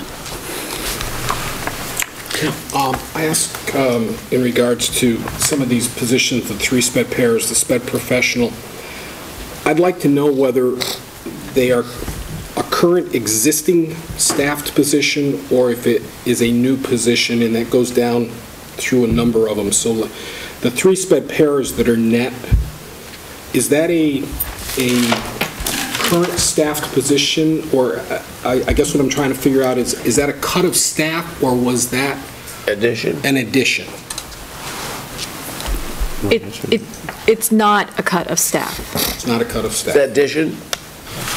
You want No. me to answer it? No, We had initially, it's a net. when we initially built the budget, we had anticipated with the needs that we knew of students that those would be needed. When we reassessed the need, given the board directions, we took a closer look, and some students have moved, some students have changed their needs because of successes, and we had calculated that we would not be needing those services. They're not elimination of people's jobs, but they are not a need that we had anticipated at budget building time. Okay. And, Consider the net portion of that, I mean, when we, in the original budget, it was a growth of what we call 3 TBDs. The net portion of that, which helped us reduce those 3 TBDs, is we grew, I think, 7 paras from 6 hour to 7, or 6.5 to 7. Yes. Yes. Oh, that's right. What is it? The half an hour. Half an hour. So we grew 7 Student day. people by half hour, so that's that net in there. So those 2 things are happening in that number. And we took into consideration, when we looked at individual student needs, and our 5th graders who are transitioning out, and our kindergartners, with the help of Karen Burnell, and their needs of coming in. In the sped professional staff, is that the same, should I assume that that's the same idea? Kind of, you want me to tackle that one? Yeah. In the original budget, there was a TBD facilitator for the entire BSD. What's a TBD? To be determined. So, a new position. There's a half-time special ed teacher position that does exist. That's a real position. We took those 2 out, and we put in the BC, what do you call that? CBA. Board Certified Behavior Analyst. So that's the net there. We took 1.5 out, put 1 in, resulted in that number. But we've lost a half-time special educator in with that, and a, what's the other? Building facility. A district-wide facilitator. Right. And again, the principals can speak better than I, but providing that facilitator stays at the SU level, they didn't believe they needed another one at the BSD. But if it goes at the SU level, they're going to want it back at the BSD level. Right, exactly. And it may. Okay. Instrumental music, is that a staff? Would that be a staff cut? Yep, all the bottom are staff. Yeah, everything on the bottom is staff. All of it is staff? Yep. Yep. Current staff? Current or additional? Current or additional? Current staff. Not additional. Current staff. Nothing there Current is additional? staff. Nope. No.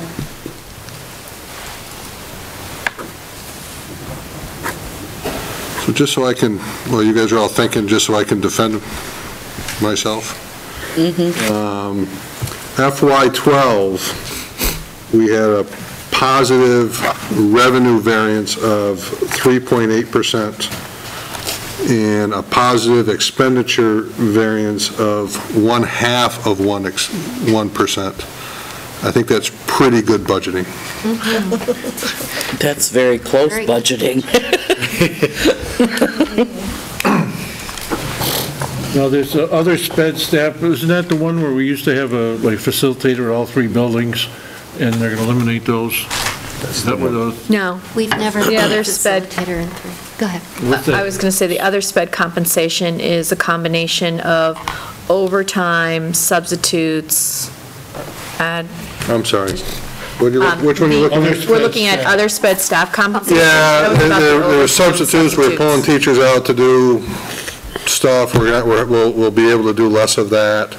And it was also the contracts, wasn't it? No, that was in the para one. I'm not sure how you can Well, you do said- that when you got to do IEPs. How you cannot pull teachers out. It was for training more than, it wasn't for the IEPs. The IEPs by Yeah. contract, I think, take place after the school day, right? They take place both. All day and after. But it also is about substitutes for daily positions, and we looked at it over time. I think we took a 3-year average. We looked at our use over 3 years and what we were proposing, and we're able to. Are you really comfortable with it? No. They're not comfortable with any of these things on this paper. Mackenzie? No. I would say we're not comfortable with it, but again, it's a hard thing to go back to the drawing board and say, what is it that we're going to cut to get below 10%? Other than the first tier, we're comfortable. There was only 2 people that wanted it below 10%. Jim?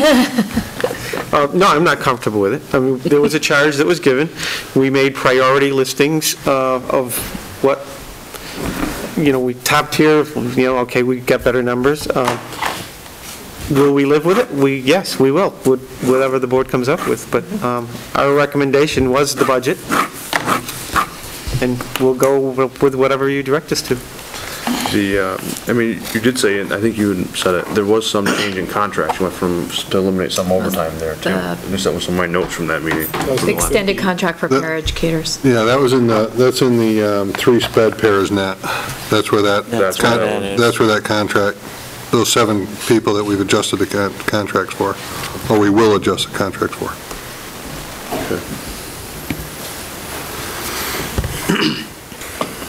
So I'm going to ask a reverse question. If we kept the other sped staff compensation and the sped professional staff, and we cut the 3 sped paras net that are 66, if we kept the other sped and the sped professional, what does that do? Where will those funds go? Could repeat that? I'm asking a kind of a reverse question.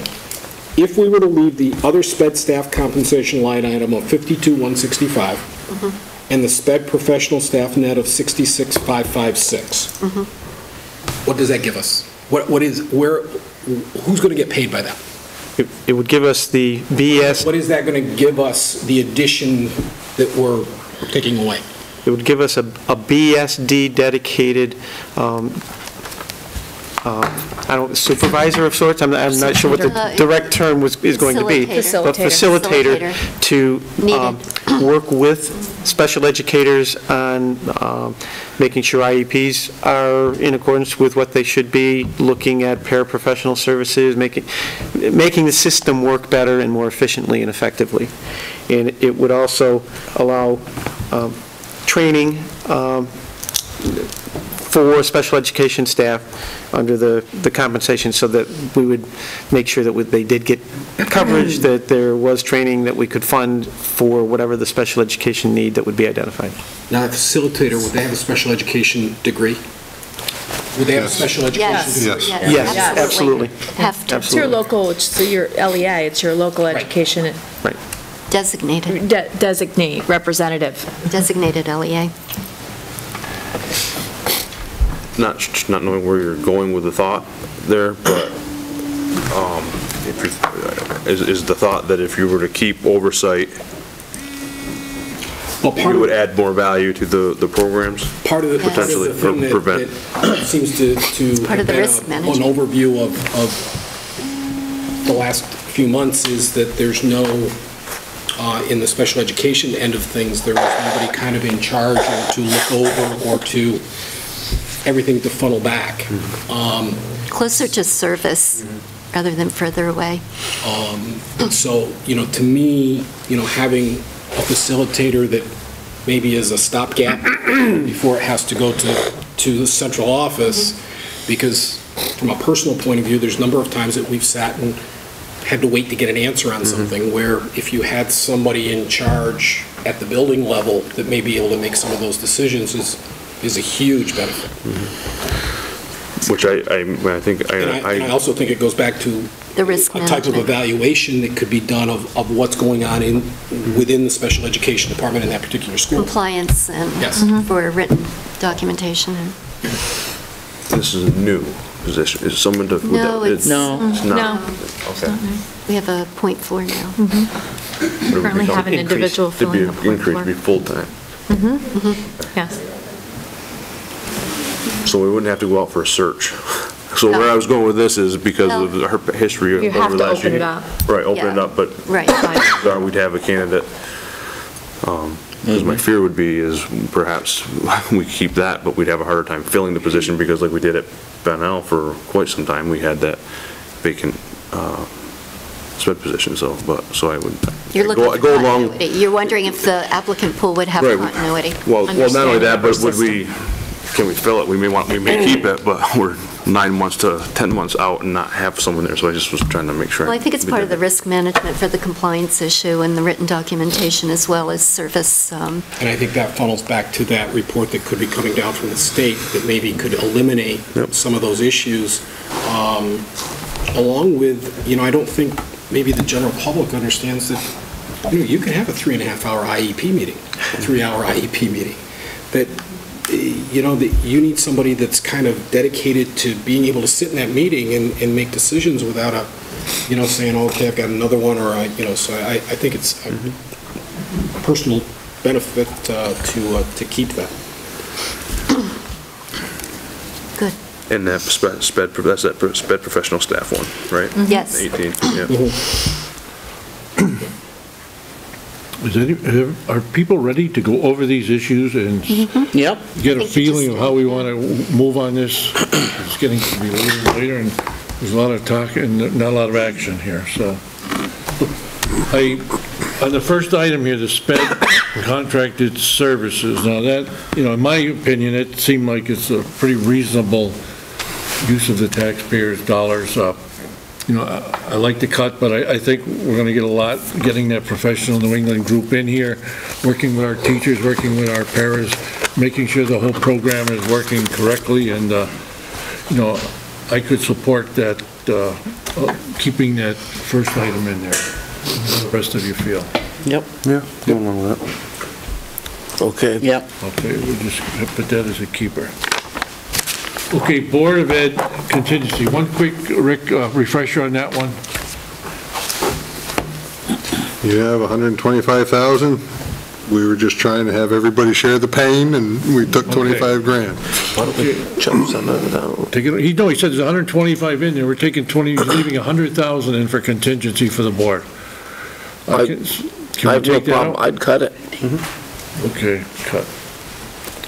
Contracted services, Rick, one more time. Hang on, I'm just trying to... So something to do with formative assessment training, response intervention training, something. That's a piece of it for Bennell, some training, regular ed training. Yeah, that's Jim's area, I'm sorry.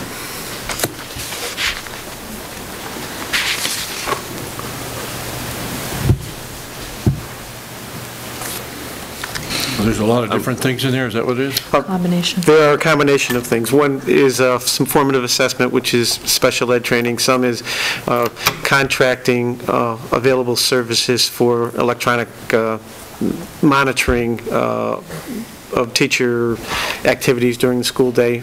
I've talked with you about iWalkthrough. That would be a piece of it. Some of it is 4 Winds. It's data collection electronically. What's that? Say it again? What? Clarify? What's electronic? This is a system of some sort? There's a formative assessment technique in which we contract service with a data processor, so to speak. I walk into a classroom and assess a number of things that are going on, such as what types of questions are being asked, how many groups are being formed, what the teacher activity is, what the student activity is, whether there's technology being used by student, by teacher, level of types of questions, and that a number of things. Then that is monitored over time as to what percentages of times a teacher is addressing a whole group, as opposed to students working in groups with each other. And it helps of improving. So it's data collection. For the sake of conversation and the time, I suggest we skip over that, but come back to that. Let's go down through. So let's put a question mark on that. So when we come back to it, my question is, how do we do it in the other schools? We'll come right back. Regular subs. So there's a larger dollar amount in there, and you're cutting 15,000 out of the larger amount, is that it? Mm-hmm. I say we do it. Okay. Cut. I, myself too. Crossing guards, yeah. I think most people said that. I don't agree with that. Okay. My notes here say, yes, this is on, no, okay, I see. No, I say leave it. Leave it. That's what it said. Yeah, well, my notes from the last meeting said if we reduce 11, we're reducing 12. Maybe I didn't keep up when we were going through it for some reason, but... Do we leave in crossing guards? Reducing 11, you're reducing 12. I'm trying to do this on the fly, so I don't know what you mean by 11 and 12. On to building equipment? No, my notes from the last meeting when we were going through it, I was keeping up and people were explaining, and so I had them numbered here, and for some reason, I have, my notes for that line item was if we reduce in number 11 results in a reduction in 12. I don't know if I might not have kept my notes. What's number 11? Number 11 is that contracted services. Has nothing to do with the crossing guards. Is that your question? No, I think he was still on the... No, the contracted services, the one that we just said. Yes. We skipped that. We said we were going to come back to that one, but my notes on number 12 tell me that if we don't affect 11, then we can't affect 12, or they're tied together somehow. Okay, there is a connection between the two of those. It's not a direct relationship, however. If we do not have some of that contracted service for consultant coming in for actual formative assessment training by a consultant with teachers, then we do not need as many regular ed subs to fill their places while that training is taking place.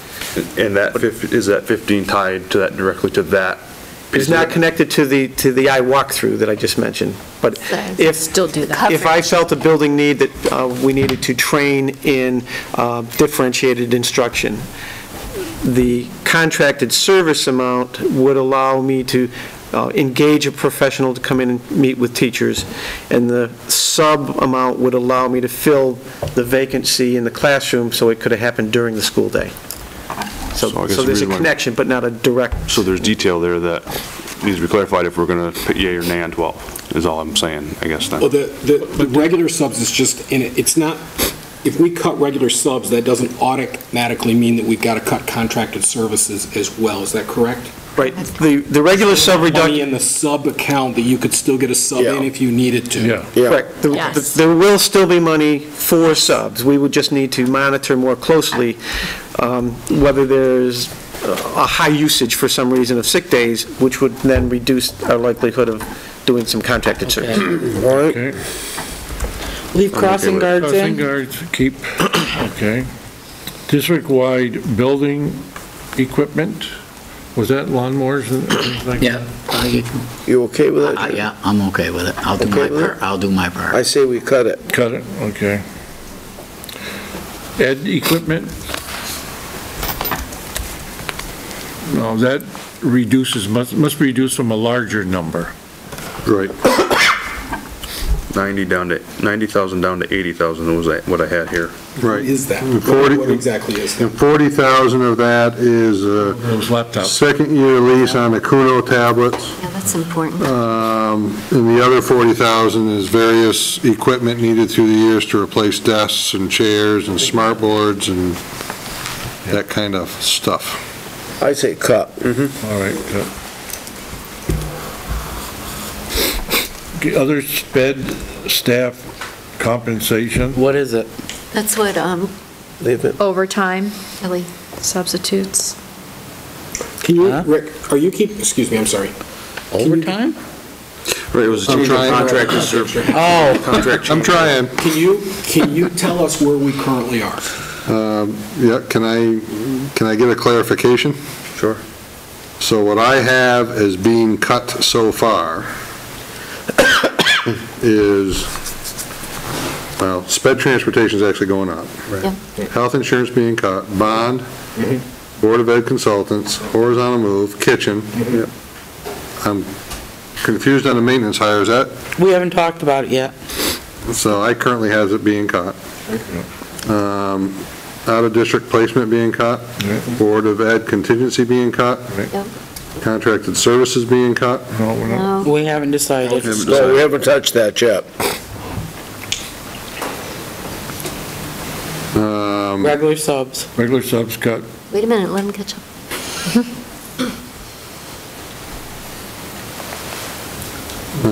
Right, I'm just, so now you're gonna get me back into cutting and pasting here. All right, hang on.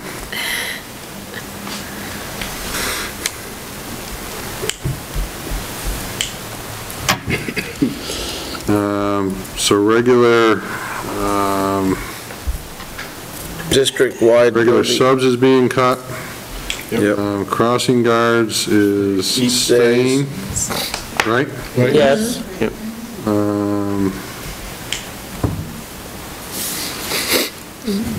Building, District-wide building and district-wide education are cut, Yep. and that's where we're at, right? right. That's correct. Whoops. Let me refix the formula. Okay, other sped staff. Wait a minute. Touched it in total. Yeah, he's going to tell us. We got contracted What we've service affected. too.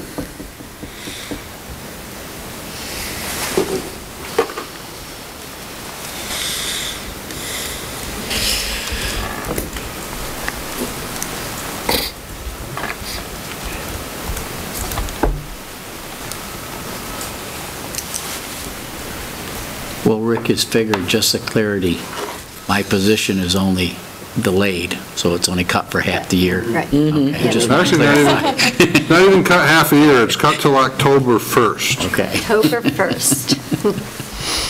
thank you. Very good. So you are currently at a 14.75% increase. Was that the question? Yes. Does that include the 20,000 anticipated from the health insurance from the No. SVSU? No. No, it would not. What's that bring it down another? That would be roughly another, so I'd bring it down to about 14.5, 14.6%. Or the 82.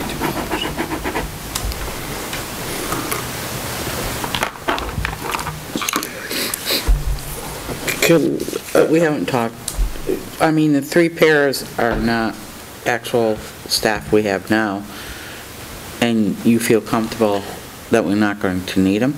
Based on actual needs. Given the Based on the current numbers now. circumstances, you never know what comes through the door or what need arises at any given time, but right now. Yeah, I know. Okay.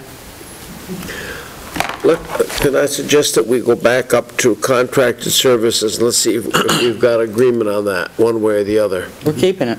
Pardon? We're keeping it. Did we? Sped contracted service? No. Oh, we haven't talked about that yet.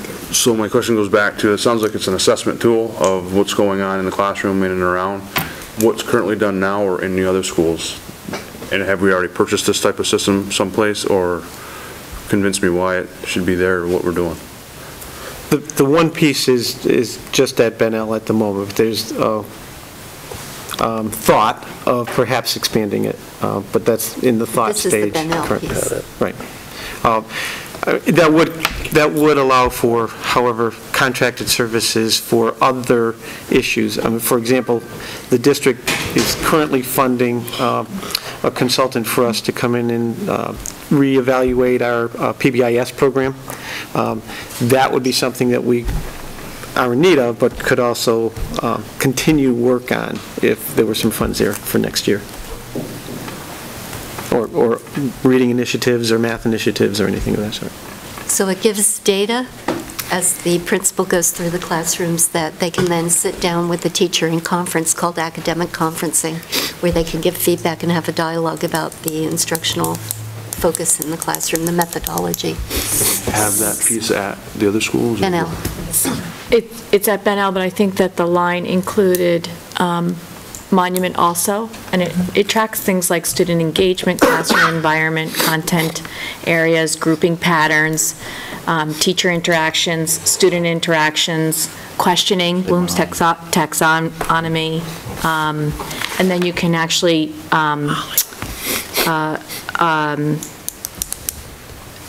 you can create or you can manipulate the program to really focus on something that is very important or an initiative that's going on in your school. So you can add either PBIS or specific formative assessment areas that your school is particularly working on in regards to professional development. So Monument is in there. And that's just because that I'm familiar with it, because we used it together, Jim and I. So it's an effective tool for professional staff to look at and disaggregate the data, improve upon their practice in the classroom. Maybe we're not hearing it, I'm not sure. So it exists already, or we're adding to an existing system? You have the system currently? Jim has it. It was a 3-year contractor. Right. It's currently being used at Bennell. It's I don't want to use the word pilot, but it's somewhat of a pilot situation. Donna used it with me 2 years ago, a year and a half ago. As she saw it and as we initially discussed it, when we built the budget, she said, well, I think I want to move that forward here at Monument too. I don't know if Donna has any interest or not, but it's kind of like, hey, can we make the best use of this and expand it? And it wasn't in the budget, it was grant funded. Correct. We were able to get a 3-year grant. I make a motion, we cut that, so that we can get down to those other items that I think are more important. So what are we cutting? Cut it. Contracted services. Well, I'm making more, I don't know if I got the votes for it, but I suggest we cut it. I think it's an option that should be cut at this time. Cut.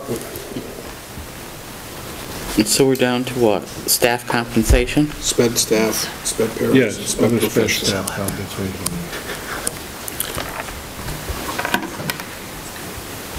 And just an update, Rick, of where I'm getting there. Can someone, when you were discussing this initially, someone said overtime. Yeah, that word.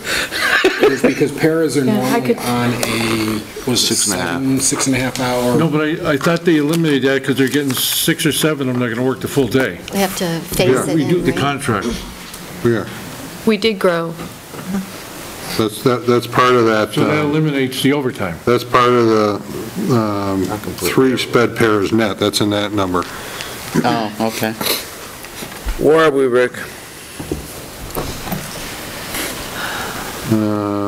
You are with SU 20,000 insurance, you're at 14.3.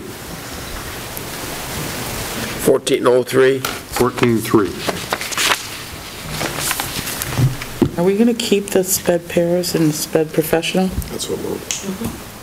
That's when we're on now. No, we're on sped staff compensation overtime. So are we going to need that overtime? No, that's. Now that we have done the... Well, but it could be retargeted towards training or something else in regards to what is out there with our current staffing. It could, and it could all, I mean, and I wouldn't want anyone to walk away from here thinking that just because we increased those 7 people, we would never have overtime. I mean, if something happened, an IEP developed and a student needed something, and, you know, It's only 7. there may have to be overtime somewhere, but... Is it only the paras that get overtime? Yeah. Because All right.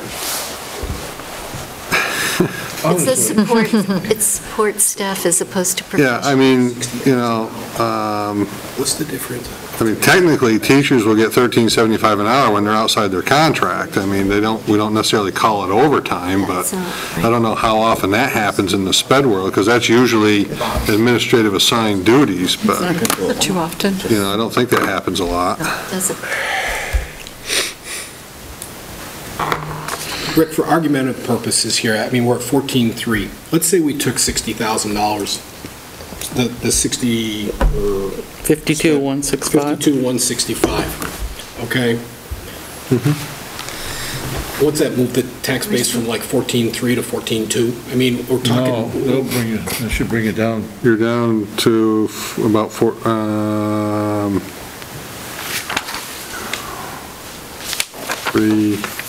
You're down to 14.1, I believe. Okay, and the difference in a $100,000 house between 14.3 and 14.1?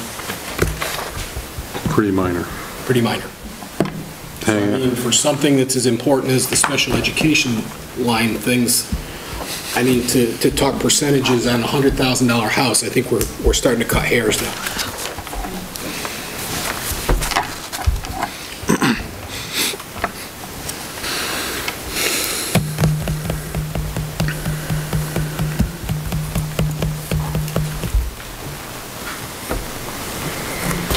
For the, We don't have to make a motion, we just have to do a consensus. no, I meant for your total percentage or. Are we done? Which one is that? If you're done. The other sped staff compensation, the 51, I think we're on now. Yeah, we're going to keep it. We're going to keep that. We're going to keep it? That's the discussion to have. We're going to keep it? Wait to hear from him before. You want He it? just said it was 14.1. Well, 14.3. Oh, he's asking for the dollars on a house. It's at 14.3 now without taking the last No, he said it was 14.3, and if they cut other speds down, it would go to 14.1. Right. Wow. Yeah, and how's that, that's not a big effect on it. Well, it's up to the board, it's up to the board, and one person doesn't do it. I know. It's the board's feeling. You also made a purposeful statement to be united in whatever you decided to come out with, so I'm just reminding you of that in order to go out and sell it. And that's really to support what you're doing, because you're really, in this discussion, pinpointing the points that you're going to be outselling. So it's well, even though it's been lengthy, it's been important discussion to have for that as you go toward your final decision. I personally think the last 3 sped items we can't cut. Yeah. And we just need to stay, because you're chancing it. You're chancing it with the 3 sped paras and that, and I'm getting tired. You're really taking a chance. You don't know what you're going to have next year. And I would agree with that. And you don't even know what you're going to have.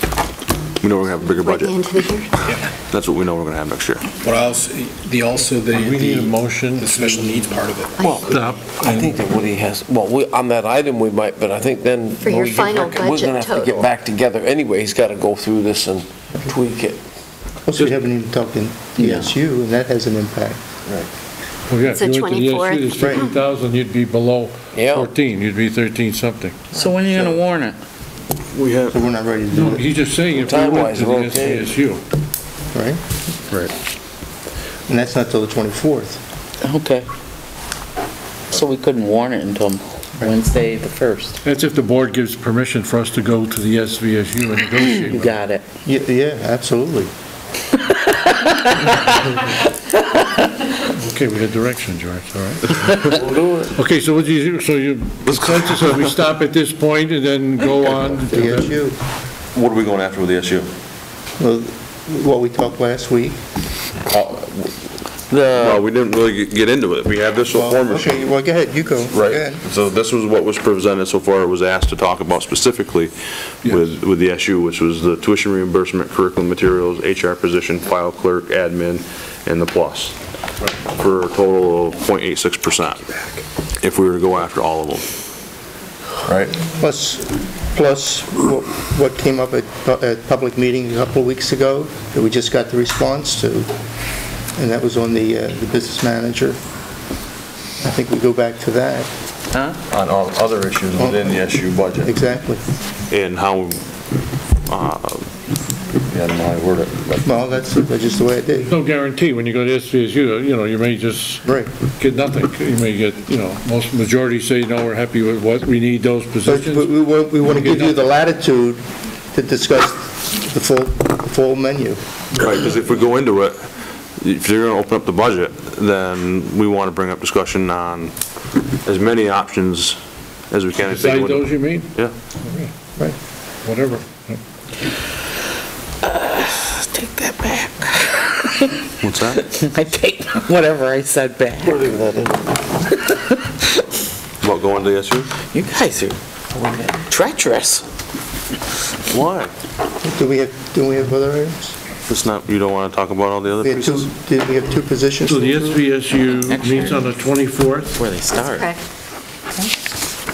So then we should try to meet probably as soon as we can after that. Just a quick question that we haven't asked, I'm assuming because it probably what came up, but was there any other creative thought or anything else that's come up that was like, maybe that's an option that should be considered from any of the administrators having thought about this over time? Since the last meeting. Yeah, just since the last meeting, if there was any new developments or any ideas or thoughts of anything? Could I just ask for clarification? So, from my listening to your conversation, I have the top, but from other sped staff compensation, all the way below, everything below that. Is approved. Thank you. You're welcome. And keeping. And there are two above that. The Yeah. two above Crossing that are guards and crossing guards and the sped contracted service? Yep.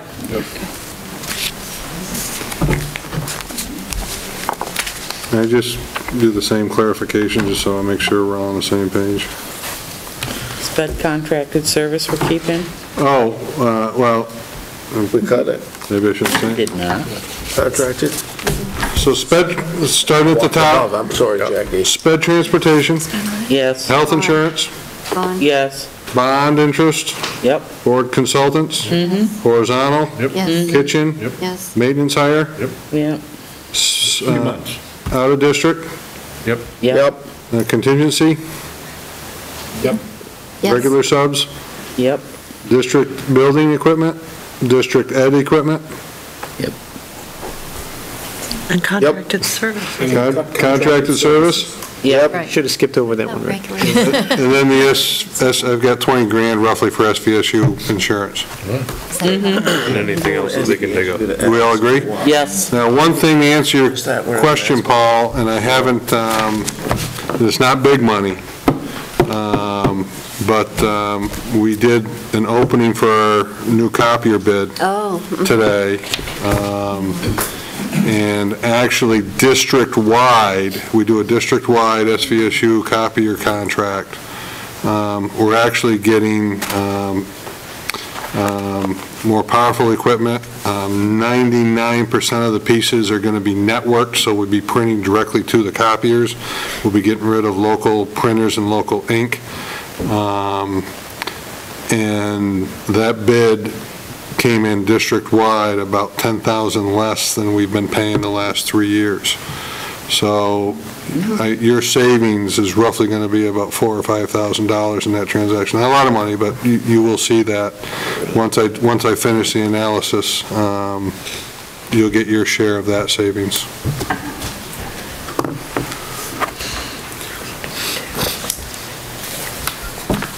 Do we need to clarify the approach to the SU? Did I hear you guys comment about what we're going to approach the SU on? Yep. All right. So you're going to open up these for discussion, right, this list here.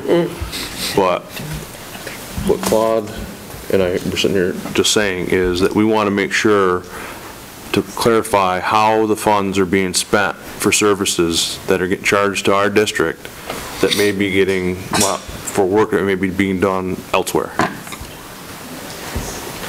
through the contracted services of the SU or the central office.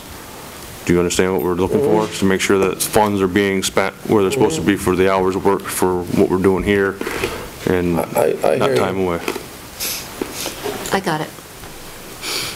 It's something like when they redid the computers, technology where there were people getting free service and others weren't. And where are we with our computers? Since they're not, you know, I'm hearing that they're not operating yet very well The at... tablets? No, just the computers. Oh. They can't get on the internet. Wireless, just wireless system connectivity, things like that. Do you mean here in this building? No, I mean at Monument. I've heard of it, Molly. There's difficulties. You have problems I don't know. with I'll put it on the task list. There is problems? I think that it's, Honesty is the best. If there's problems- I'm always honest. You'll never get anything but that from me. I think it's a combination, in honesty and all fairness, I think it's a combination of hardware and connectivity, and also looking at the future of our assessments, statewide assessments that are coming down, and my pre-planning already about preparing for that. I'm not the person who waits till next year. So I'm looking at it. Because the governor instructed boards to put X amount of dollars in for each kid for the preparation of the online testing. People to find a little bit more. So, you know, I would say that Frank Barnes has been very supportive and we've been working together and we're planning. I'll put it on his agenda. Time-wise, it concerns me because I've asked the question at least 3 times at this board meeting, and and I know I'm only one board member, but I would like to know what we have for outdated equipment, what we have for new equipment, what we're going to need for equipment next year, and how we're going to make sure that our systems are up and running. I mean, it's disgusting to have all this equipment and you can't operate it. So we'll do a presentation at your meeting, because I think if you're looking at a meeting after the 24th, would that be? It'd be Rick, May help me 1st. with timing and as they move to the discussion of where to schedule the vote, having enough time to have forums and information center sessions. If they wait till after the SU meeting, which is the 24th, your next meeting is the next week on Wednesday. It's May 1st. No, it's 2 weeks after that. No, it's May 1st, following week. May 1st. Yeah. May 1st. Well, if need be, we could have a It's April, special. that's right. Yeah, May. Need be, we can have a So special. you're looking at May 1st. I would It's the next week. I would assume we'll have a proposed warning for you for May 1st. We'll That know would what be we're nice. getting from the SVSU after that night. You Right. can incorporate that into the... And I'll put the technology on for that May 1st meeting presentation. Because I think Jackie's right. If we're investing in 3rd, 4th, and 5th graders with brand-new tablets, and they're handing down the other little...